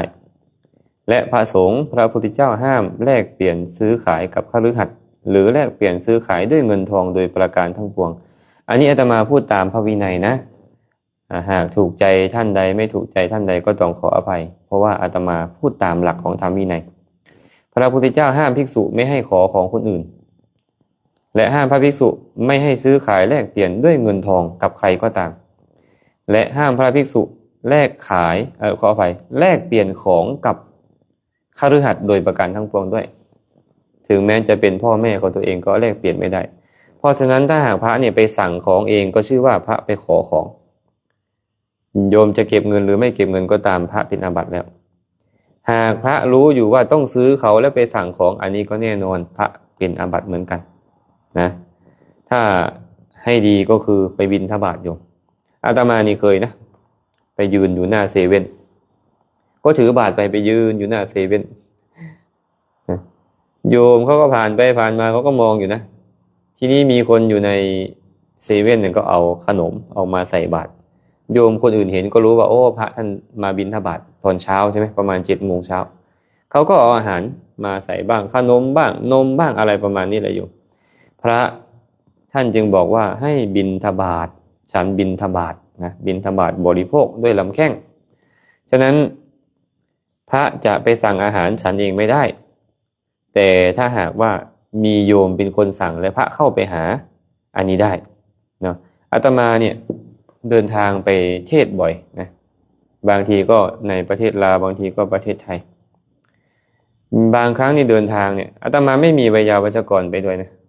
บางครั้งก็สามเณรน้อยรูปหนึ่งพระภิกษุรูปหนึ่ง2 รูปไปด้วยบางครั้งก็เดินทางรูปเดียวพอไปถึงสนามบินเนี่ยมันไม่มีอาหารเลยตอนเช้าใช่ไหมไปแต่เช้าไม่มีอาหารฉันโยมเขาก็ภาวนาไว้ที่ลาวเขาก็บอกว่าอาจารย์ถ้าอาจารย์ไปถึงที่ไหนก็ตามต้องการอะไรให้โทรมาหาโยมอาตมาก็โทรไปหาโยมอาตมาต้องการอาหารโยมเขาก็บอกว่าโยมขอคุยกับเจ้าของร้านหน่อยอาตมาก็เอาโทรศัพท์ไปให้โยมเขาคุยกันโยมที่ทางลาวเขาก็เลยสั่งเอาข้าวแกงอะไรก็ได้ที่แกสั่งถวายอาจารย์ให้ฉันด้วยส่ง QR code ส่งบัญชีมาฉันจะโอนเงินให้อันนี้โยมเขาคุยกันโยมเขาก็คุยกันแล้วโยมเจ้าของร้านก็เอาอาหารมาให้อาตมาอันนี้ไม่ผิดอะไรนะไม่ผิดอะไรสามารถทำได้เราไม่ได้ไปขอเจ้าของร้านเราให้เจ้าของร้านเนี่ยคุยกันเราไม่ได้บอกว่าอาตมาจะสั่งอาหารหรืออะไรเราไม่ได้บอกอย่างนั้นเราบอกแค่ว่าโยมคุยกับโยมวิยาวัจกรอาตมาได้ไหมโยมคุยกับโยมที่โทรมาได้ไหมเขาก็คุยกันเองเรื่องของเขาคุยได้หรือไม่ได้อันนั้นเป็นเรื่องของเขานะฉะนั้นอาตมาก็ใช้วิธีการนี้แหละถ้าหากไม่มีโยมไปด้วยเพราะโยมเขาภาวนาไว้แล้วว่าไปถึงที่ไหนก็ตามหากต้องการอะไรก็ให้บอกโดยเฉพาะอยู่ที่ฝั่งไทยเนี่ยคนลาวเขาไม่ค่อยมีบัญชีไทยโยมคนลาวบางท่านเท่านั้นที่มีบัญชีไทยใช่ไหมโยมที่มีบัญชีไทยเนี่ยเขาก็บอกไปไทยก็ยิ่งต้องได้บอกเขาบอกให้บอกเขาได้อีกครั้งหนึ่งก็อาตมาไม่มีน้ำฉันอยู่น้ำฉันก็ไม่มีนั่งเครื่องบินมาลงจะต่อเครื่องบินใช่ไหมมาถึงสนามบินสุวรรณภูมินี่แหละแต่ว่ามันดันไม่มีน้ำฉันไปขอเขาก็ไม่ได้เขาไม่ได้ภาวนาเราไว้ทำยังไงดีล่ะทีนี้ก็โทรไปหาโยมอาตมาต้องการน้ำดื่มไม่มีน้ำดื่มโยมเขาก็บอกว่าโยมอาจารย์เอาโทรศัพท์ให้โยมคนนั้นคุยกับโยมได้ไหมเขาก็สั่งน้ำให้โยม สั่งน้ำโค้กซีโร่สั่งน้ำดื่มให้ต้องรอตอนเช้าถึงจะเดินทางต่อเพราะว่ามาถึงสนามบินก็7 โมงเย็นทุ่ม 1 2 ทุ่มแล้วใช่ไหมมันก็ไม่มีเครื่องบินต่อแล้วก็ต้องรอเที่ยวบินช่วงเช้าก็ต้องไปนั่งอยู่ในห้องรับรองพระภิกษุนอนก็นอนไม่ได้เพราะว่านอนอยู่ในสนามบินโยมข้างนอกเขาก็นอนพระก็เป็นอาบัติอีกต้องนั่งทั้งคืนนั่งทั้งคืนจนเช้านะเป็นพระมันก็ต้องลำบากหน่อยโยมเพราะว่าถ้าหากจะเอาตามธรรมตามวินัยมันก็ต้องลำบากหน่อยแต่ว่าอาตมาว่าลำบากมันก็ฝึกฝนเราดีเหมือนกันหากเราสบายเกินไปมันก็ทำร้ายตัวเราเองนะอันนี้แนะนำอย่างนี้นะโยมเนาะพระสงฆ์ไปสั่งอาหารฉันเองไม่ได้ไปขอต่อคนที่เขาไม่ใช่ญาติไม่ใช่ปวารณาไม่ได้เราต้องขอกับคนที่เป็นญาติเป็นปวารณาเท่านั้นต้องขออภัยด้วยนะพูดเป็นภาษาไทยเพราะว่าโยมคนไทยถามมาเนาะสายคำแก้วคำพันธ์ สาธุข้าน้อยขอน้อมนมัสการพระอาจารย์ญาติธรรมทางหินบูนนะญาติธรรมทางหินบูนอนุโมทนาบุญนำเด้ออย่าลืมเด้อญาติธรรมหินบูนญาติธรรมท่าแขกวันที่21ฮอด24เดือนนี้เนาะจะมีงานปฏิบัติธรรมอยู่ที่วัดป่าสีดำดวนบ้านเราหลวงเมืองหินบูนแขวงคำมวนและวันที่23ก็จะมีการรอเททองรอพระพุทธรูปทองเหลืองเนาะหน้าตักประมาณ1 เมตรแทน1 เมตรสูงประมาณ1.80 เมตรท่านใดอยู่ใกล้อยากจะไปร่วมบุญร่วมกุศลนำกันก็ขอเชิญเจริญพรเด้อไปปฏิบัติธรรมฟังธรรมสนทนาธรรมและวันที่23ก็มีการเททองรอพระพุทธรูปก็เชิญส่วนเมื่อสุขทุกคนอยู่ใกล้อยู่ไกลสามารถไปร่วมกันได้เนาะ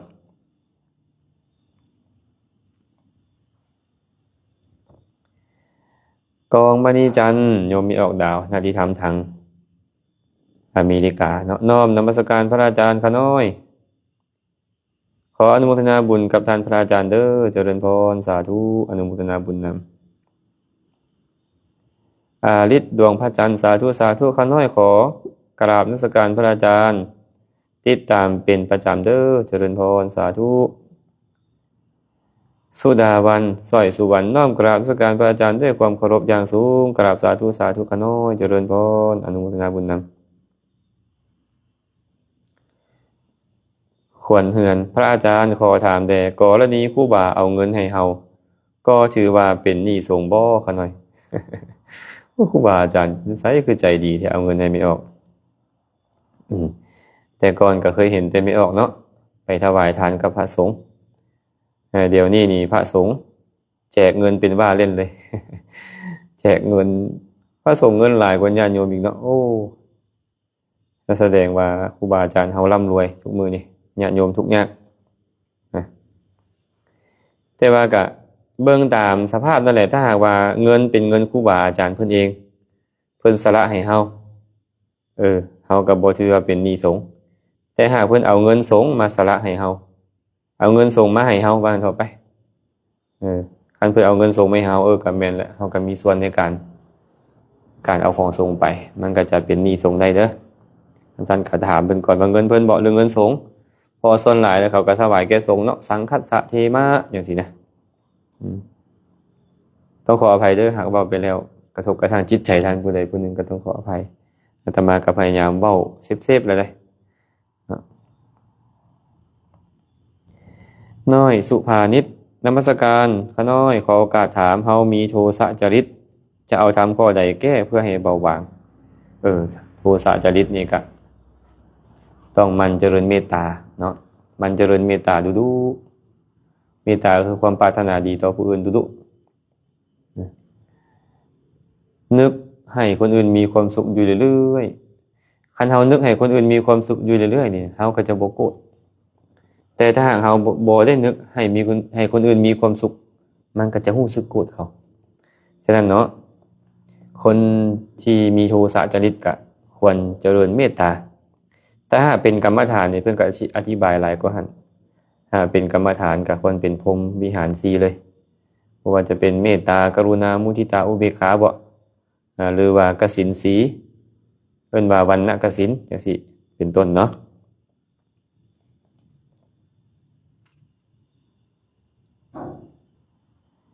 วิธีชนบทน้องพาคิน AK ฟาร์มสาธุพระอาจารย์ข้าน้อยอยากให้พระอาจารย์แนะนำวิธีการทำสมาธิที่ถูกต้องและได้ผลดีที่สุดในข้าน้อยกราบสาธุสาธุพระอาจารย์ อยากให้แนะนำกรรมฐานเฮ็ดสมาธิให้ได้ผลดีที่สุดแน่เพิ่นว่าต้องมาเรียนเดิมมื้ออื่นเด้อมื้ออื่นวันอาทิตย์นี่ญาติธรรมพากันมาเรียนกรรมฐานสังฆะวิภาคเว้าเรื่องของการเจริญสมาธิและการเจริญวิปัสสนามาเรียนดีบ่นี่วิธีการเฮ็ดสมาธิก็คือการฝึกให้จิตสงบการฝึกให้จิตสงบนี่มีหลายวิธีเหลือเกินเนาะสมถกรรมฐานเพิ่นเว้าไว้7หมวดเว้าไว้40อย่างในการเฮ็ดจิตให้สงบก็ต้องเบิ่งจริตของเฮา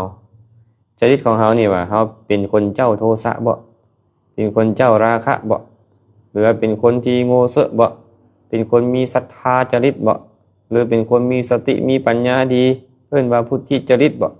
เป็นคนวิตกจริตมักเว้าแต่บ่มักเฮ็ดบ่จังซี่เนาะไอ้แบบนี้นี่นะเฮาก็ต้องไปเบิ่งเฮา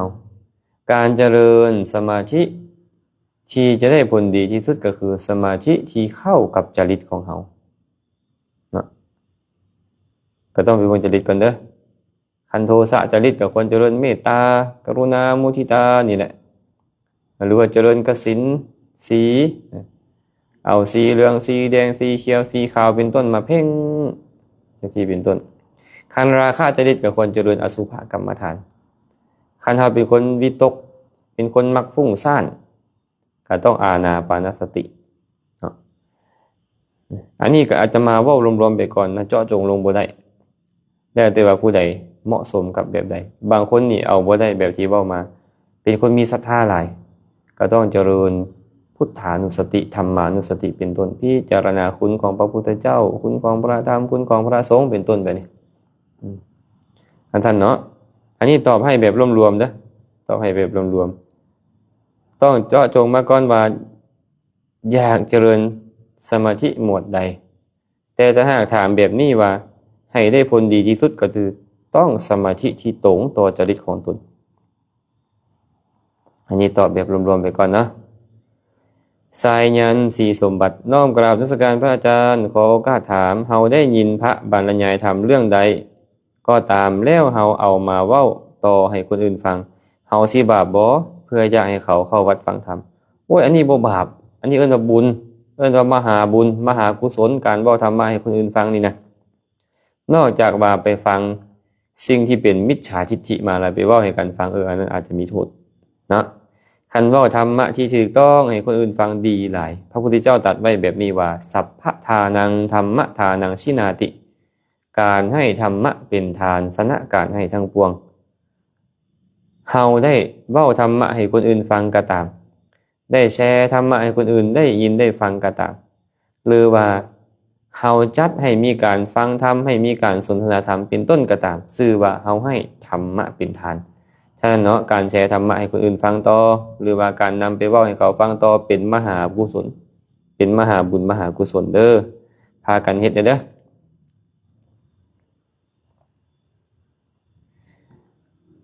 สมอย่างนี้สมบูรณ์ว่ะธรรมวงศ์นมัสการ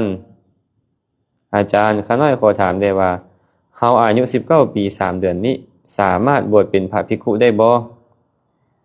19ปี3เดือนสามารถบวชเป็นพระภิกขุได้บ่คัน19ปี3เดือนแต่กำเนิดแต่เกิดออกจากท้องแม่เนาะสามารถบวชได้แล้ว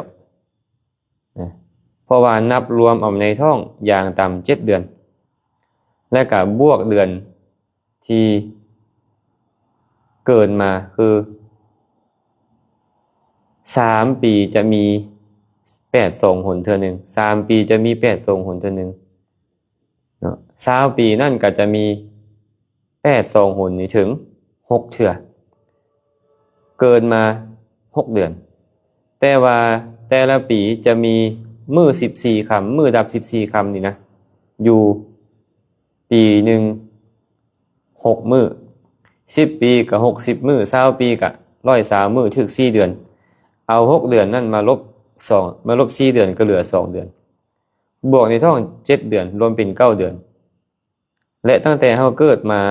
จนฮอดปัจจุบัน19ปี3เดือนบวก9เดือนนั่นก็บวชขึ้นเนาะบวชขึ้นอันนี้เว้าสู่ฟังไปนี่เด้อแต่ว่ารายละเอียดให้ไปสนทนาส่วนตัวจังค่อยสิเข้าใจได้แจ้งขึ้นกว่าเก่าตอบว่าได้เด้อน้อยจันทวงศ์ข้าน้อยบ่ได้รับสมาทานศีล8แต่ทุกวันอาทิตย์ข้าน้อยจะถือปฏิบัติคือกับถือศีล8จะได้บ่เฮ็ดแบบใดก็ได้บุญคันเจตนาดีต่างแต่ว่าคันบ่มีความตั้งใจว่าจะถือศีลอุโบสถอันประกอบด้วยองค์8เฮาก็บ่ได้อานิสงส์ข้อตั้งใจจะถือศีล หากเราตั้งใจจะถือศีลและเราปฏิบัติตามการถือศีลนั่นอันนี้เราจะได้อานิสงส์ของศีลนั่นนำเนาะอันนี้ตอบให้ไปนี่เด้อรัตนาจันทวงศ์ข้าน้อยขอน้อมกราบพระอาจารย์ด้วยความเคารพอย่างสูงเจริญพรนางภูผาพุทธนคราชน้อมกราบสักการข้าน้อยเจริญพรสายน้ำวิรุณแต่โยมชอบฟังธรรมมากฟังแล้วได้ความรู้เจ้าค่ะและก็สบายใจขึ้นเยอะเจริญพรสาธุที่ไทเกอร์กราบสักการพระอาจารย์เจริญพรอนุโมทนาบุญ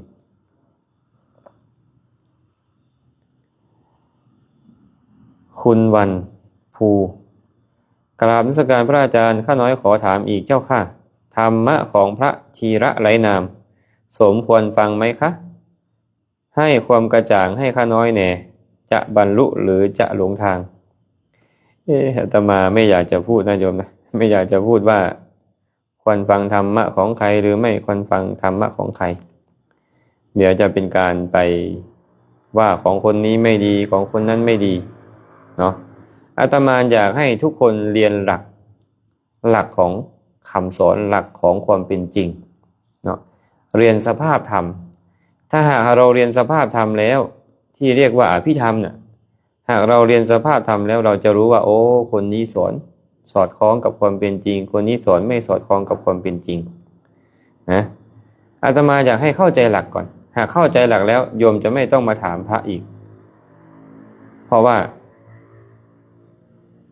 ความจริงมันเป็นแบบนี้ถ้าสอนผิดจากตรงนี้ก็คือผิดจากหลักความจริงเนาะอาตมาไม่ขอตอบนะเพราะโยมถามระบุชื่อเกินไปธรรมะของพระธีระไร้นามสมควรฟังไหมคะให้ความกระจ่างแจ้งข้าน้อยแหน่จะบรรลุหรือจะหลงทางอันนี้ไม่ขอตอบนะโยมนะต้องขออภัยด้วยเนาะต้องขออภัยด้วย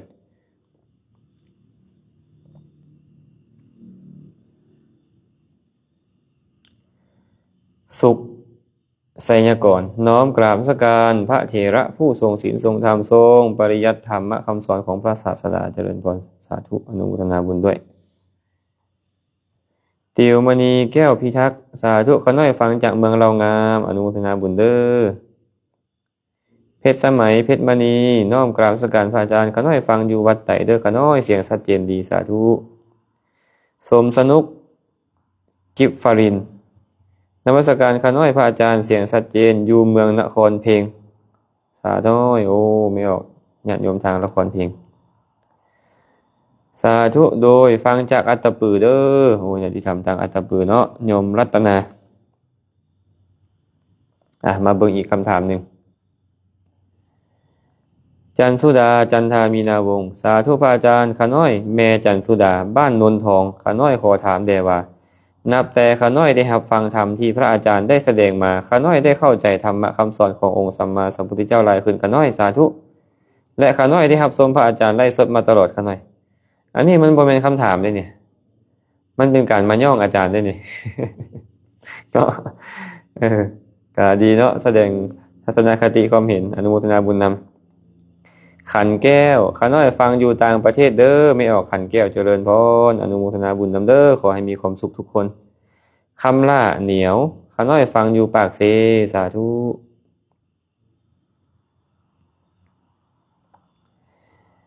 หมีสินธราสาวันข้าน้อยขอถามได้อาจารย์จะให้ทานสิ่งใดจึงจะได้ปัญญาข้าน้อยจะให้ทานสิ่งใดจะได้ปัญญา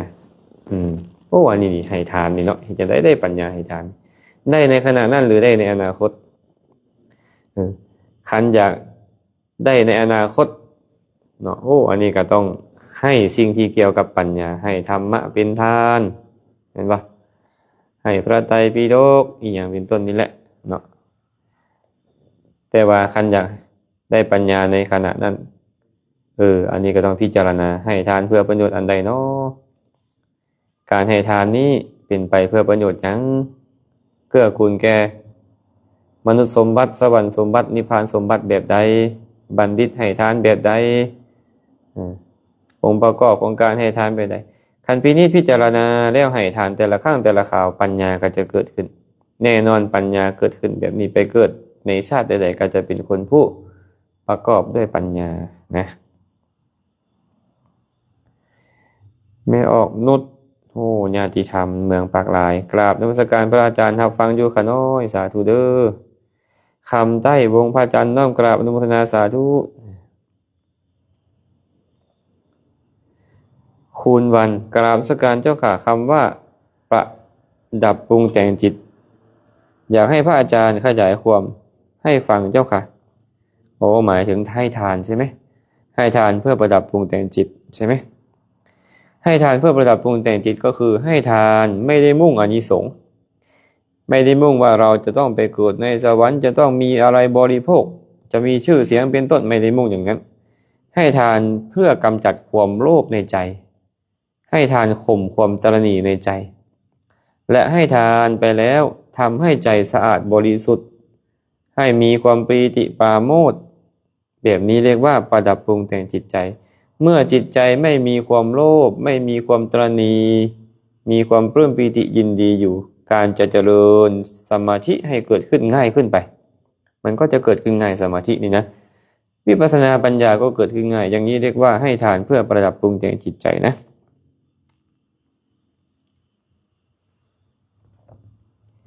จันสุดาจันทามีนาวงสาธุอาจารย์ข้าน้อยขอถามแด่ข้าน้อยสัมปทานศีลในตอนคำได้บอกข้าน้อยสาธุฟังคำบอกว่าผิดเนาะสัมปทานศีลสัมมาทานศีลควรเปลี่ยนใหม่เด้อสมาทานศีลควรเปลี่ยนเป็นสมาทานศีลสมาทานศีลแปลว่าถือเอาไปปฏิบัติโดยดีถามว่าสมาทานศีลตอนกลางคืนได้บ่โอ้ยได้หั่นแหละเนาะศีลนี่สมาทานตอนใดก็ได้หมดสมาทานตอนเช้าก็มีศีลตอนเช้าสมาทานตอนบ่ายก็มีศีลตอนบ่ายสมาทานกลางคืนก็มีศีลกลางคืนแต่ให้เข้าใจคำว่าสมาทานนั้นสมาทานแปลว่าตั้งใจจะประพฤติตามตั้งใจจะงดเว้นตามเอิ้นว่าสมาทานบ่ได้เกี่ยวว่าไปทำสมาทานอยู่วัดหรืออยู่บ่อนใดหรือต้องเป็นคำว่าออกมาบ่ได้เกี่ยวเนาะพระพรสวรรค์วะกราบนมัสการพระอาจารย์แซมข้าน้อยมักฟังพระอาจารย์แต่ข้าน้อยบ่ได้ไปกราบพระอาจารย์โอ้บ่เป็นหยังเด้อฟังธรรมดีหลายแล้วเนาะบ่มากราบก็บ่เป็นหยังให้ฟังธรรมแล้วเข้าใจแล้วก็เอาไปประพฤติปฏิบัตินั่นสำเร็จประโยชน์แล้วเนาะหลายลีกราบนมัสการพระอาจารย์ครับกระผมขอถ่ายปัญหาว่าน่าจะเป็นถามนะมีอาจารย์สอนธรรมะท่านสอนบอกลูกศิษย์ว่าปริยัติคือหมายถึงปัญญาที่รอบรู้ว่าไม่รอบรู้ไม่ใช่ปริยัติแล้วท่านว่าปริยัติไม่ใช่ตัวพระไตรปิฎกโดยท่านเข้าใจว่าปริรอบรู้ยัตติปัญญาอีกอย่างหนึ่งคำว่าปริยัติธรรมท่านบอกว่าเป็นอารมณ์ของปริยัติอะไรเป็นอารมณ์ของปริยัติคือพระไตรปิฎกคือความรู้ปัญญากระผมขอกราบพระอาจารย์ขอพระอาจารย์เมตตาตอบปัญหานี้ครับปริยัติก็คือความรอบรู้ความรอบรู้อะไรความรอบรู้ในพระไตรปิฎกอันนี้พูดรวมๆนะ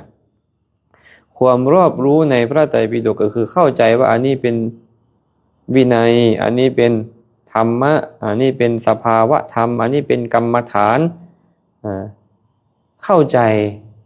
วิธีการประพฤติตามวินัยเข้าใจวิธีการประพฤติตามศีลเข้าใจวิธีการประพฤติตามวิปัสสนาปัญญาเป็นต้นเหล่านี้การรู้แบบนี้เรียกว่าปริยัติแต่รู้แล้วจะเอาไปปฏิบัติได้ขนาดไหนอันนั้นอีกเรื่องหนึ่งนะฉะนั้นเนาะปริยัติก็คือความรอบรู้ท่านก็แปลถูกแล้วว่าความรอบรู้อะไรล่ะรู้บัญญัติรู้ความหมายของพุทธพจน์รู้อุบายในการปฏิบัติตามพุทธพจน์แต่ไม่ได้หมายความว่ารู้แล้วจะปฏิบัติได้บางท่านรู้แต่ไม่สามารถปฏิบัติได้บางท่านไม่รู้สามารถปฏิบัติได้ก็มีแต่ว่าไม่รู้มันปฏิบัติไม่ค่อยถูกเท่านั้นเองนะบางท่านรู้ด้วยปฏิบัติได้ด้วยแต่บางท่านไม่รู้เลยและปฏิบัติไม่ได้เลยก็มีฉะนั้นอันนี้ตอบให้แบบนี้เนาะปริยัติก็คือความรอบรู้ในอะไรรอบรู้ในพุทธพจน์ในคำสอนนั่นแหละนะ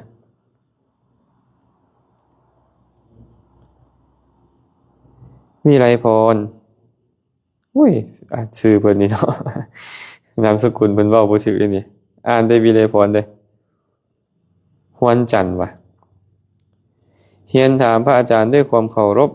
การไหว้พระสวดมนต์กับการนั่งสมาธิภาวนาอันใดควรปฏิบัติเป็นประจำขอบใจพระอาจารย์ควรปฏิบัติทั้งสองอย่างเนาะไหว้พระสาธยายธรรมก็ควรประพฤติควรปฏิบัติการนั่งสมาธิภาวนาก็ควรเฮ็ดแต่ถ้าหากว่าบ่ไหว้พระนั่งสมาธิได้บ่อาจารย์ก็ได้คือกันบ่นั่งสมาธิไหว้พระได้บ่อาจารย์ก็ได้แต่ว่าควรเฮ็ดทั้งสองควรเฮ็ดทั้งสองเด้อ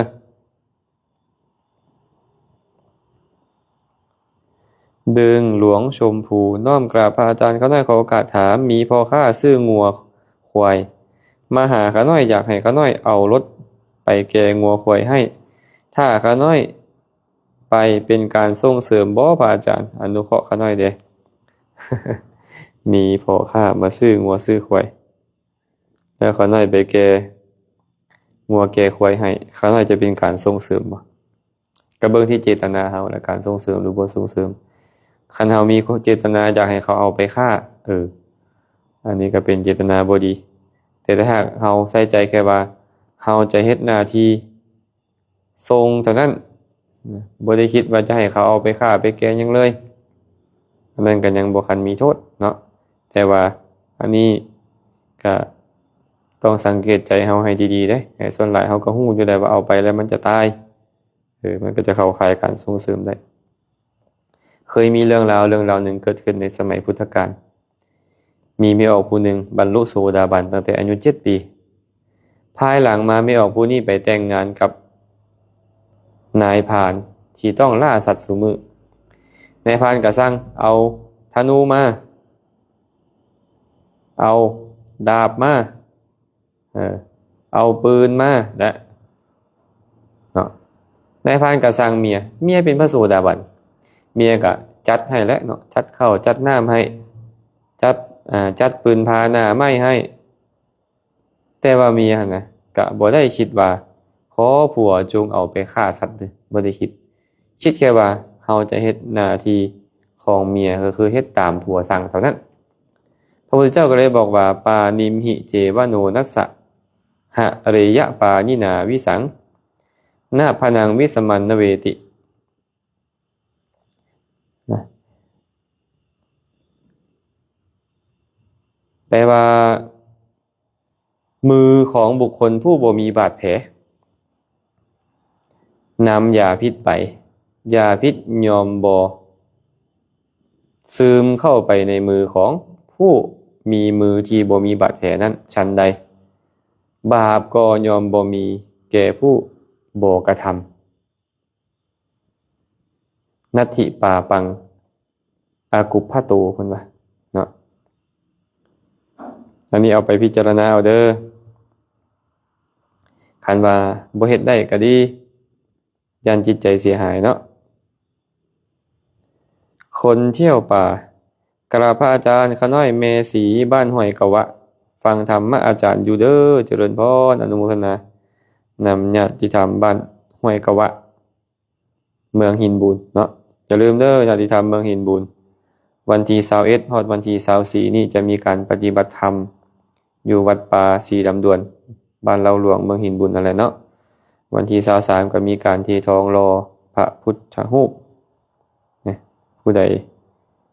ว่างมีเงินไขก็ไปร่วมเอาบุญนำกันฟังธรรมสนทนาธรรมหรือร่วมรอพระพุทธรูปเนาะ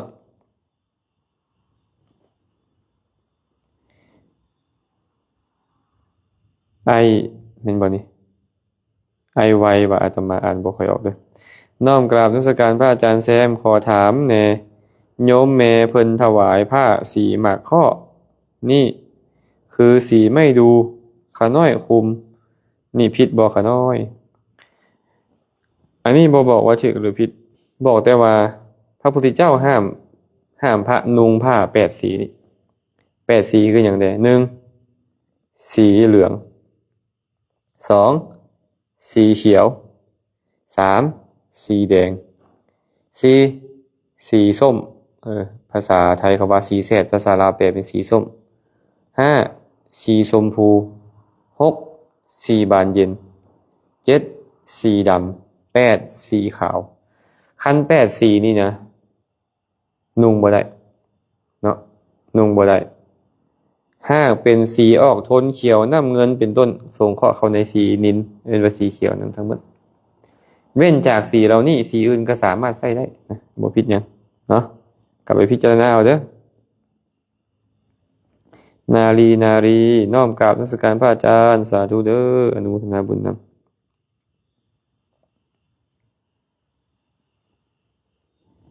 เผื่อคุณโดยเนี่ยข้าน้อยขอถามแหน่พวกข้าน้อยอยู่อเมริกาพากันเก็บเงินกันส่งมาโรงทานอยู่ลาวก่อนเพิ่นเดินธุดงค์ตอนเพิ่นปฏิบัติธรรมพวกข้าน้อยพอสิได้บุญอยู่บ่นี่ความถามอยู่ในใจอยากรู้ มันเกิดคือกุศลตั้งแต่พวกเฮาตั้งใจแล้วพวกเฮาตั้งใจว่าโอ้ยพวกข้าน้อยขอน้อมน้อมนำเอาปัจจัยเหล่านี้ซื้อข้าวปลาอาหารหวานข้าวถวายแก่ครูบาอาจารย์ผู้ไปประพฤติศีลปฏิบัติธรรมเด้อครูบาอาจารย์ได้ฮู้ได้เห็นธรรมอันใดก็ขอให้พวกเขาน้อยได้อานิสงส์นั้นนำเด้อเฮาน้อมใจอยู่แบบนี้นะบุญมันเกิดตั้งแต่เฮาตั้งใจแล้วในขณะที่เพิ่นเดินจาริกธุดงค์บ่ปฏิบัติธรรมบ่เฮาได้เห็นเฮาก็นึกถึงว่าโอ้ยเพิ่นได้บริโภคข้าวน้ำซ้ำปลาข่อยน้อข่อยได้ให้ทานดีแล้วเนาะบุญก็เกิดขึ้นกับพวกมีออกอีกฉะนั้นพวกมีออกเห็นเพิ่นแล้วก็ต้องนึกดูๆพร้อมเนาะเงินของพ่อมีออกสำเร็จประโยชน์แล้วนะบุญเกิดขึ้นในใจตั้งแต่ตอนเริ่มมีความประสงค์อยากจะมอบถวายเพื่อซื้อข้าวปลาอาหารถวายเพิ่นพุ่นแล้วนะ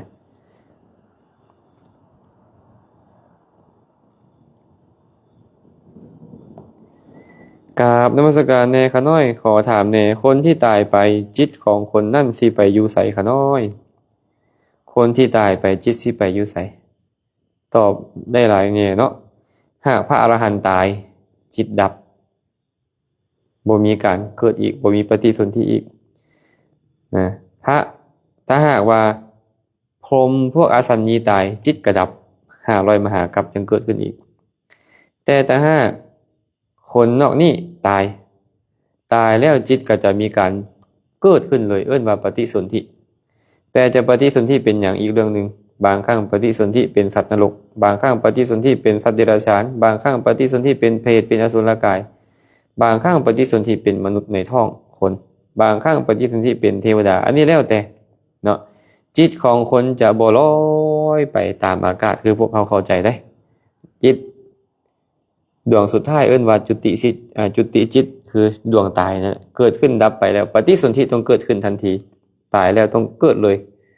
บ่มีไปเป็นนี่เป็นนั่นก่อนแต่พวกเขาเข้าใจผิดว่าคนตายแล้วไปเกิดเป็นเทพไปเกิดเป็นอสุรกายไปเกิดเป็นมนุษย์น่ะเฮาแล้วเข้าใจว่าเขายังบ่เกิดแต่ความจริงนั่นคือการเกิดแล้วจิตของเขาปฏิสนธิเป็นสัตว์เหล่านั้นเรียบร้อยเนาะตอบให้ไปนี้เด้อ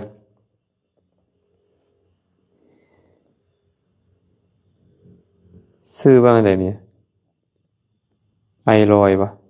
นันทรัตน์ว่าโอ้ยอ่านหนังสือภาษาอังกฤษนี่มีปัญหาด้วยอาจารย์น้อมกราบพระอาจารย์แซมเพิ่นเขียนชื่ออาจารย์ผิดเด้อบ่แม่นอาจารย์แซนอาจารย์แซมบางคนเอิ้นอาจารย์แซมบางคนเอิ้นอาจารย์แซมบางคนเอิ้นอาจารย์แซนบ่ถูกเด้ออาจารย์แซมยูรนันท์นะเกิดในยุคที่แซมยูรนันท์กำลังดังก็เลยได้ชื่อว่าแซมตามแซมยูรนันท์เพิ่นถามมาว่าขอถามพระอาจารย์แดถ้าพ่อเอาเมียใหม่แล้วเฮาบ่เบิ่งมันจะส่งกรรมให้ลูกบ่ให้ลูกได้บ่ห่วยพอเอาเมียใหม่เฮาบ่ไปเบิ่งพ่อบ่เบิ่งแยงพ่อมันจะส่งกรรมให้ลูกเฮาบ่กรรมเฮามันบ่ส่งให้ไผกรรมเฮามันก็ส่งให้เฮากรรมมัสสะโกมหิเฮามีกรรมเป็นของตนกรรมทายาโทเฮามีกรรมเป็นผู้ให้ผลกรรมโยนิเฮามีกรรมเป็นแดนเกิดกรรมพันธุเฮามีกรรมเป็นเผ่าพันธุ์กรรมปฏิสารโน เฮามีกรรมเป็นที่พึ่งอาศัยยังกัมมังกริษสามิกัลยาณังวาปาปะกังวาตัสสะทายาโทภวิสสามิเฮาจะเฮ็ดกรรมอันใดไว้กรรมดีหรือกรรมชั่วก็ตามเฮาเท่านั้นจะต้องรับผลของกรรมเฮาเองลูกบ่ได้รับผลเนาะแต่ถ้าหากว่าแม่ออกนี่นะเฮ็ดแบบอย่างให้เขาเบิ่งเจ้าก็ยังบ่เบิ่งพอบ่เบิ่งแม่หั่นเด้ข่อยก็สิบ่เบิ่งเจ้าคือกันความคิดแบบนี้ก็อาจจะเกิดขึ้นกับลูกเฮาได้กับหลานเฮาได้เนาะคันซั่นเฮาต้องการให้ลูกเฮาเฮ็ดแบบใดต้องการให้ลูกเฮาเป็นแบบใดเฮาต้องเฮ็ดเป็นตัวอย่างให้เขาเบิ่งเพิ่นเลยมักเว้าแบบนี้ว่าตัวอย่างที่ดีมีค่ากว่าคำสอนเนาะตัวอย่างที่ดีมีค่ากว่าคำสอนนะปูเป้บุตรดีวงศ์น้อมกราบสักการพระอาจารย์เจริญพรสาธุแก้วนครสาธุสาธุน้อมนมัสการพระอาจารย์แซมเนี่ยอีกแล้วบ่แม่นอาจารย์แซมเด้ออาจารย์แซม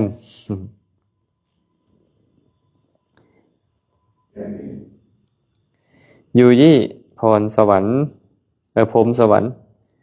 ยูยี่พรหมสวรรค์น้องสาวเนาะอยู่พระบาทน้อมกราบนมัสการพระอาจารย์ข้าน้อยขอถามต้องฝึกตัวเองแนวใดก่อนตายจึงบ่ไปอบายข้าน้อยโอ้อย่าไปฝึกก่อนตายต้องฝึกแต่เดี๋ยวนี้ฝึกคิดดีๆฝึกเว้าแต่แนวดีๆฝึกเฮ็ดแต่แนวดีๆสิเฮ็ดหยังสิเว้าหยังพิจารณาให้เหตุมีผลดุๆให้พยายามสละแบ่งปันดุๆรักษาศีลอยู่เนืองๆมักไหว้พระมักนั่งสมาธิมักแผ่เมตตามักปรารถนาดีให้คนอื่นดุๆเฮ็ดตั้งแต่เดี๋ยวนี้อย่าไปเฮ็ดตอนใกล้ตายคันเฮ็ดแต่เดี๋ยวนี้จนลืมไปแล้วตอนใกล้ตายสิ่งเหล่านี้จะไปปรากฏตอนใกล้ตายเองเฮาก็จะบ่ต้องไปอบายเนาะที่สำคัญคือต้องรักษาศีลให้ได้พอนะอันนี้อย่าไปฝึกตอนใกล้ตายเด้ออยู่นี่เด้อต้องฝึกแต่เดี๋ยวนี้เด้อฮู้แล้วบ่ล่ะสิตายมื้อใดบ่มีไผฮู้เมื่อบ่มีไผฮู้เฮาก็เลยต้องฟ้าวตั้งแต่ปัจจุบันนี้แหละฟ้าวฝึกตั้งแต่ปัจจุบันนี้เนาะท้าวภูจันทร์คุณชนะภูจันทร์คุณชนะกราบพระอาจารย์ที่ให้แสงสว่างแก่ข้าน้อยเจริญพรสาธุห้านอาหารมวลใจรับจัดงานทุกประเภทกราบนมัสการพระอาจารย์ข้าน้อยขอโอกาสถามว่าการสะเลยสะเลยหรือเสวยนี่น่าจะเขียนผิดเนาะการเสวยสุขของเทวดาอยู่แต่ละชั้นเพิ่นอยู่กันแบบใดน้อข้าน้อยเพิ่นก็ม่วนเพลิดเพลินอยู่หั่นแหละรูปเสียงกลิ่นรสสัมผัสนี่โอ้ยมีแต่แนวดีๆมีแต่แนวที่เป็นทิพย์เพิ่นก็เสวยสุขอยู่อันนี้เทวดาชั้นสูงเด้อแต่เทวดาชั้นต่ำก็บ่มีหยังบริโภคก็มีได้เลาะเล็มกินเศษอาหารก็มีเทวดาบางจำพวกเอิ้นว่าเทวดาชั้นต่ำมักรักษาศีลอยู่แต่ว่าบ่มักให้ทานบ่มักแบ่งปันไปเกิดเป็นเทวดาได้รอเก็บเศษอาหารกินมึงแม่เทวดาก็ได้โอ้เนาะเทวดาก็บ่แม่นว่าสิเสวยสุขกันเบิดทุกคนเด้สุตนเด้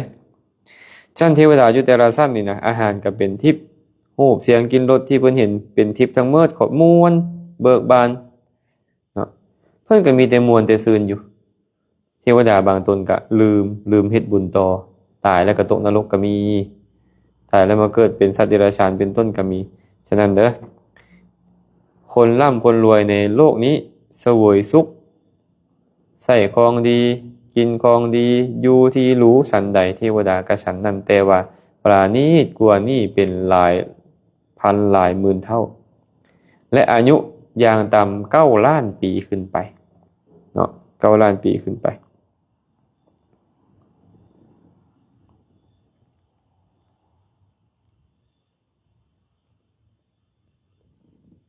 แก้วนครแสงจันนวลแทงจันอ้อนว่ะอ่านภาษาอังกฤษแนวใดบู้นี่เนาะขอโอกาสแชร์เพื่อเป็นธรรมทานเพื่อความรู้แด่พวกเขาน้อยทั้งหลายสาธุ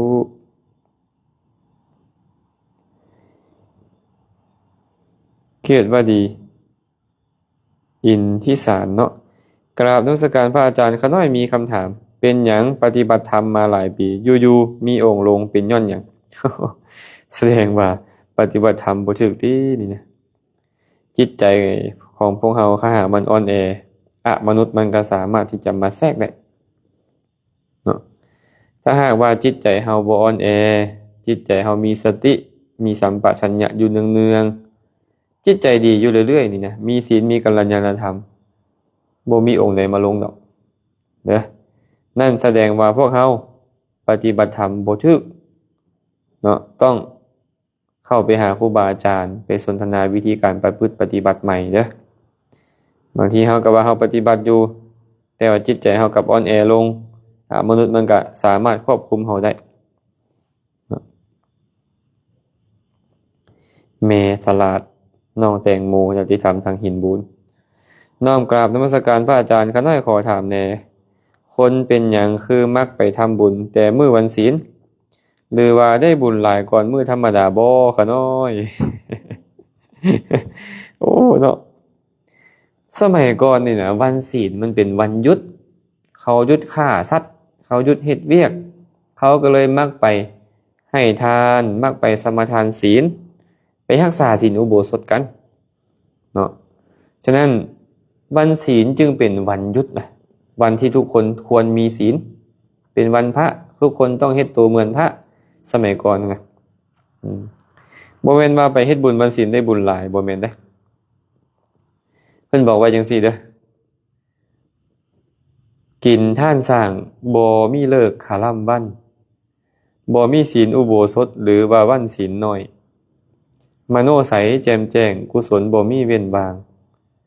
วันศีลบาทตรงล้นต่างมือบาทบ่เต็มสั้นบ่เพิ่นว่าคันเอาบาทไปตรงเอาน้ำนี่นะตรงวันศีลมันจังเต็มบ่บาทหั่นนะหรือว่าตรงมื้อใดก็เต็มมันก็ตรงมื้อใดก็เต็มแม่นบ่เฮ็ดบุญคือการให้ทานคือการเฮ็ดมื้อใดได้บุญมื้อนั้นมื้อใดใส่ใจได้ดีมื้อนั้นก็ได้บุญหลายบ่ได้เกี่ยวกับว่ามื้อดับวันศีลอีหยังเลยเนาะแต่ว่ามื้อดับวันศีลน่ะมันเหมาะย้อนหยังเพราะว่าคนทั้งหลายพากันเว้นจากการฆ่าสัตว์คนทั้งหลายเว้นจากการเฮ็ดแนวอื่นแต่ปัจจุบันนี้บ่แม่นเด้มื้อวันศีลปึ๊บเป็นมื้อซุมแซวแมวโพง เอาเหล้าเอาเบียร์มาสู้กันกินพากันไปตึกเบ็ดไปฆ่าสัตว์อยู่สวนอยู่ซ่อนก็ผิดจุดประสงค์ของวันศีลไปปัจจุบันนี้เนาะ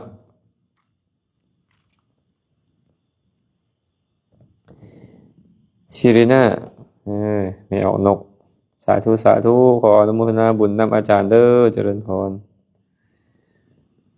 มื้อนี้ใช้เวลามาเกือบ2 ชั่วโมงแล้วเนาะใช้เวลามาเกือบ2 ชั่วโมงแล้วแม่นบ่น่าจะเกือบ2 ชั่วโมงแล้วได้นี่เนาะชั่วโมงครึ่งเนาะชั่วโมงครึ่งแล้วก็จะตอบปัญหาให้อีกจากปัญหาเนาะนมัสการพระอาจารย์ข้าน้อยอยากฝึกเฮ็ดอานาปานสติต้องเริ่มปฏิบัติจากจุดใดข้าน้อยอานาปานสติอานาปานสติก็คือลมหายใจเข้าลมหายใจออกเนาะอานาปานะนี่นะลมหายใจเข้าลมหายใจออกการปฏิบัติอานาปานสติถ้าหากปฏิบัติเพื่อให้ได้สมาธินี่นะก็ต้องมากำหนดลมหายใจเข้าลมหายใจออกนี่แหละบ่ต้องไปพิจารณาการเกิดการดับของมันอีกอย่างเลยให้ฮู้แต่ว่ามันเข้ามันออกมันเข้ามันออกมันเข้ามันออกฮู้ตามมันฮู้อยู่เรื่อยๆแบบนี้เอิ้นว่าการปฏิบัติอานาปานสตินะคันฮู้มันเรื่อยๆแบบนี้ฮู้ไปโดนเข้านะจิตใจมันก็จะสงบลงลมหายใจก็จะเบาลงเรื่อยๆสมาธิเริ่มดีขึ้นลมหายใจก็จะเบาลงตามลำดับแห้งใจละเอียดขึ้นสำใดลมหายใจแห้งเบาลงสำหันบางครั้งเหมือนกับบ่ได้หายใจแต่คนทั้งหลายก็จะย่านกว่าเนาะแต่ว่าอานาปานสตินี่เนาะถ้าหากว่าจะได้สมาธิจะเจริญให้ได้สมาธิแท้ๆนี่มันต้องมีนิมิตของสมาธิเกิดขึ้นเฮาเบิ่งลมหายใจไปเรื่อยๆนี่นะมันก็จะมีความสว่างแบบเบาๆแผ่วๆเหมือนกับเฮามืนตาเบิ่งดอกไฟแล้วรับลงมันก็จะมีแบบนี้แหละมาปรากฏเท่าละน้อยคันใจเฮาไปใส่ใจมันสมาธิก็จะหาย อาจารย์เฮาก็ต้องอย่าลืมว่าเฮากำลังเจริญอานาปานสติก็เบิ่งลมหายใจครับกันอยู่กับลมหายใจนั่นแหละจนกว่าแสงสว่างนั้นมันมาปรากฏเป็นอันเดียวกับลมหายใจแล้วอยู่ดนๆก็เป็นแบบนั้นแล้วบ่ฟุ้งซ่านแล้วจึงค่อยไปเพ่งตัวนั้นเนาะเพ่งนิมิตนั่นหากคนที่มีอุปนิสัยก็จะสามารถเข้าฌานได้บางคนบ่มีอุปนิสัยก็เข้าฌานบ่ได้คันเข้าฌานได้แล้วบ่เนี่ยก็พยายามเข้าฌานออกฌานอยู่เรื่อยๆเข้าฌานออกฌานอยู่เรื่อยๆนี่นะหากอยากเจริญฌานชั้นสูงขึ้นไปต่อก็พยายามเห็นโทษของฌานชั้นต้นนั้นก็น้อมใจไปหาฌานชั้นสูงกว่ามันก็จะบรรลุทุติยฌานตติยฌานไปเลยแต่ถ้าหากว่าอยากใช้เป็นบาตของการเจริญวิปัสสนาบัดนี้นะก็ออกมาแล้วก็พิจารณามาพิจารณาวิตกวิจารปีติสุขเอกคตานั้นพิจารณาว่ามันตั้งอยู่ไสตั้งอยู่หาทยวัตถุเป็นต้นนั้นก็พิจารณาเห็นว่าสิ่งเหล่านี้เกิดขึ้นตั้งอยู่กับแตกดับไปเป็นธรรมดามันบ่เที่ยงเมื่อบ่เที่ยงก็เป็นทุกข์เป็นทุกข์ก็เป็นอนัตตาเป็นต้นวิปัสสนาปัญญามันก็เกิดขึ้นตามลำดับไปเนาะฉะนั้นเนาะการเจริญอานาปานสตินี่มันยากในเบื้องต้นนี่แหละยากตอนที่อยากเฮ็ดให้มันสงบนี่แหละฉะนั้นครูบาอาจารย์หลายๆท่านเพิ่นก็เลยมีอุบายตั้งแต่สมัยพุทธกาลมาเพิ่นก็มีอุบายให้มีการระลึกเอิ้นว่าบริกรรมจะระลึกในใจว่าพุทโธพุทโธบ่ก็ตามแต่หรือจะนับบ่หายใจเข้าหายใจออก1หายใจเข้าหายใจออก2นับไปเรื่อยๆหายใจเข้าหายใจออกนับ3ระลึกในใจเรื่อยๆนี่นะอันจะนับเกิน10อย่านับต่ำกว่า5คันต่ำกว่า5ก็จะมันพะวงไปเกิน10ก็ใจจะพะวงนำก็จะเป็นเหตุให้ใจบ่ทุนเทียงเอาซ้ำประมาณ10ลงมานี่บางคนมักอริยมรรคมีองค์8ก็นับฮอด8หายใจเข้าหายใจออกนับ1หายใจเข้าหายใจออกนับ2ไปแบบนี้แหละจนกว่าใจมันสงบแล้วนี่นะคำบริกรรมมันจะหายไปเองแล้วมันจะมาฮู้อยู่กับลมนี่บัดนี้ก็จังค่อยดำเนินไปต่อบางครูบาอาจารย์บางองค์เนี่ยให้ระลึกพุทโธอย่างเดียวเลยพุทโธพุทโธพุทโธพุทโธพุทโธไปสุดท้ายก็ต้องมาลงที่ลมหายใจคือเก่าเนาะบางเทื่อเพิ่นก็เลยเอาการนับเนี่ยเอาการบริกรรมคำว่าพุทโธนี่มาใส่กับลมหายใจเข้าพุทออกโธเข้าพุทออกโธเป็นต้นก็เป็นอุบายในการเฮ็ดให้ใจสงบนั่นเองเนาะให้ใจบ่ฟุ้งซ่านก็เริ่มต้นจากจุดนี้แหละเนาะไปตามลำดับไป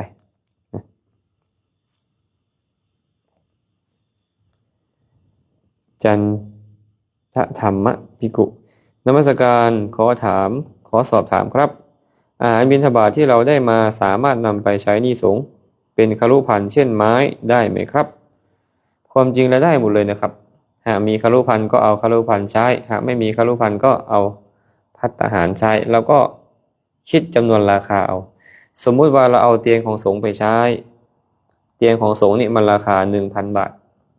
เราก็ตีราคาเอาเราได้อะไรก็ตามมาได้บิณฑบาตได้จีวรมาก็ตามก็เทียบราคาแล้วก็ใช้หนี้สงฆ์ได้เหมือนกันนะฮะ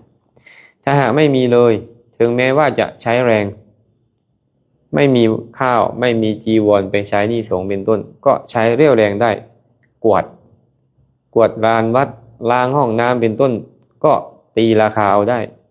เอาล้างห้องน้ำเนี่ยปกติแล้วเข้าล้างกันได้เท่าไหร่กวาดลานเจดีย์เนี่ยกวาดลานวัดเนี่ยปกติแล้วค่าแรงเท่าไหร่เท่าที่เราทำเนี่ยก็ขอเอาแรงนี่แหละใช้หนี้สงฆ์อย่างนี้ก็ยังได้เลยครับนะนี่ตอบให้ไปนี้นะครับก็คงจะพอสมควรก่อนมื้อนี้เนาะใส่เสียงมาหลายตั้งแต่เช้าตอนเช้าก็สอนคาบนึงตอนบ่ายก็สอน2คาบตอนแลงก็ได้มาร่วมสนทนาธรรมนำเด็กน้อยเนื่องจากมื้อนี้เป็นวันพระใหญ่วันธรรมสวนะเป็นวันอุโบสถญาติโยมหลายๆท่านก็ไปรักษาศีลอุโบสถหลายๆท่านก็เข้าวัดฟังธรรมก็ขออนุโมทนาบุญนำทุกคนทุกท่านเนาะมื้อนี้อาตมาภาพได้มาสนทนาปราศัยกับทุกคนทุกท่านหากคำว่าอาตมาภาพไปกระทบกระทั่งจิตใจท่านผู้ใดผู้หนึ่งก็ขอขมาลาโทษมาณโอกาสนี้นำ บุญใดกุศลใดที่ทุกคนทุกท่านได้เห็นแล้วอาตมาภาพก็ขออนุโมทนาสาธุการนำอาตมาภาพเองได้เฮ็ดบุญกุศลอันใดอันหนึ่งตั้งแต่อดีตจนถึงปัจจุบันบ่ว่าจะเป็นทานศีลภาวนาการตั้งใจสอนธรรมะเป็นต้นก็ตามก็ขอแบ่งบุญทั้งหมดนี้ให้ทุกคนทุกท่านจงมีส่วนร่วมขอให้สรรพสัตว์ทั้งหลายจงมีส่วนร่วมในบุญทั้งหลายเหล่านั้นขอให้สรรพสัตว์ทั้งหลายจงเป็นผู้มีความสุขโดยทั่วกันท้ายที่สุดแล้วก็ขอให้บุญทั้งหมดจงเป็นปัจจัยให้ทุกคนทุกท่านจงได้บรรลุถึงมรรคผลนิพพานในอนาคตการอันใกล้นี้โดยทั่วกันทุกท่านทุกคนเทอญ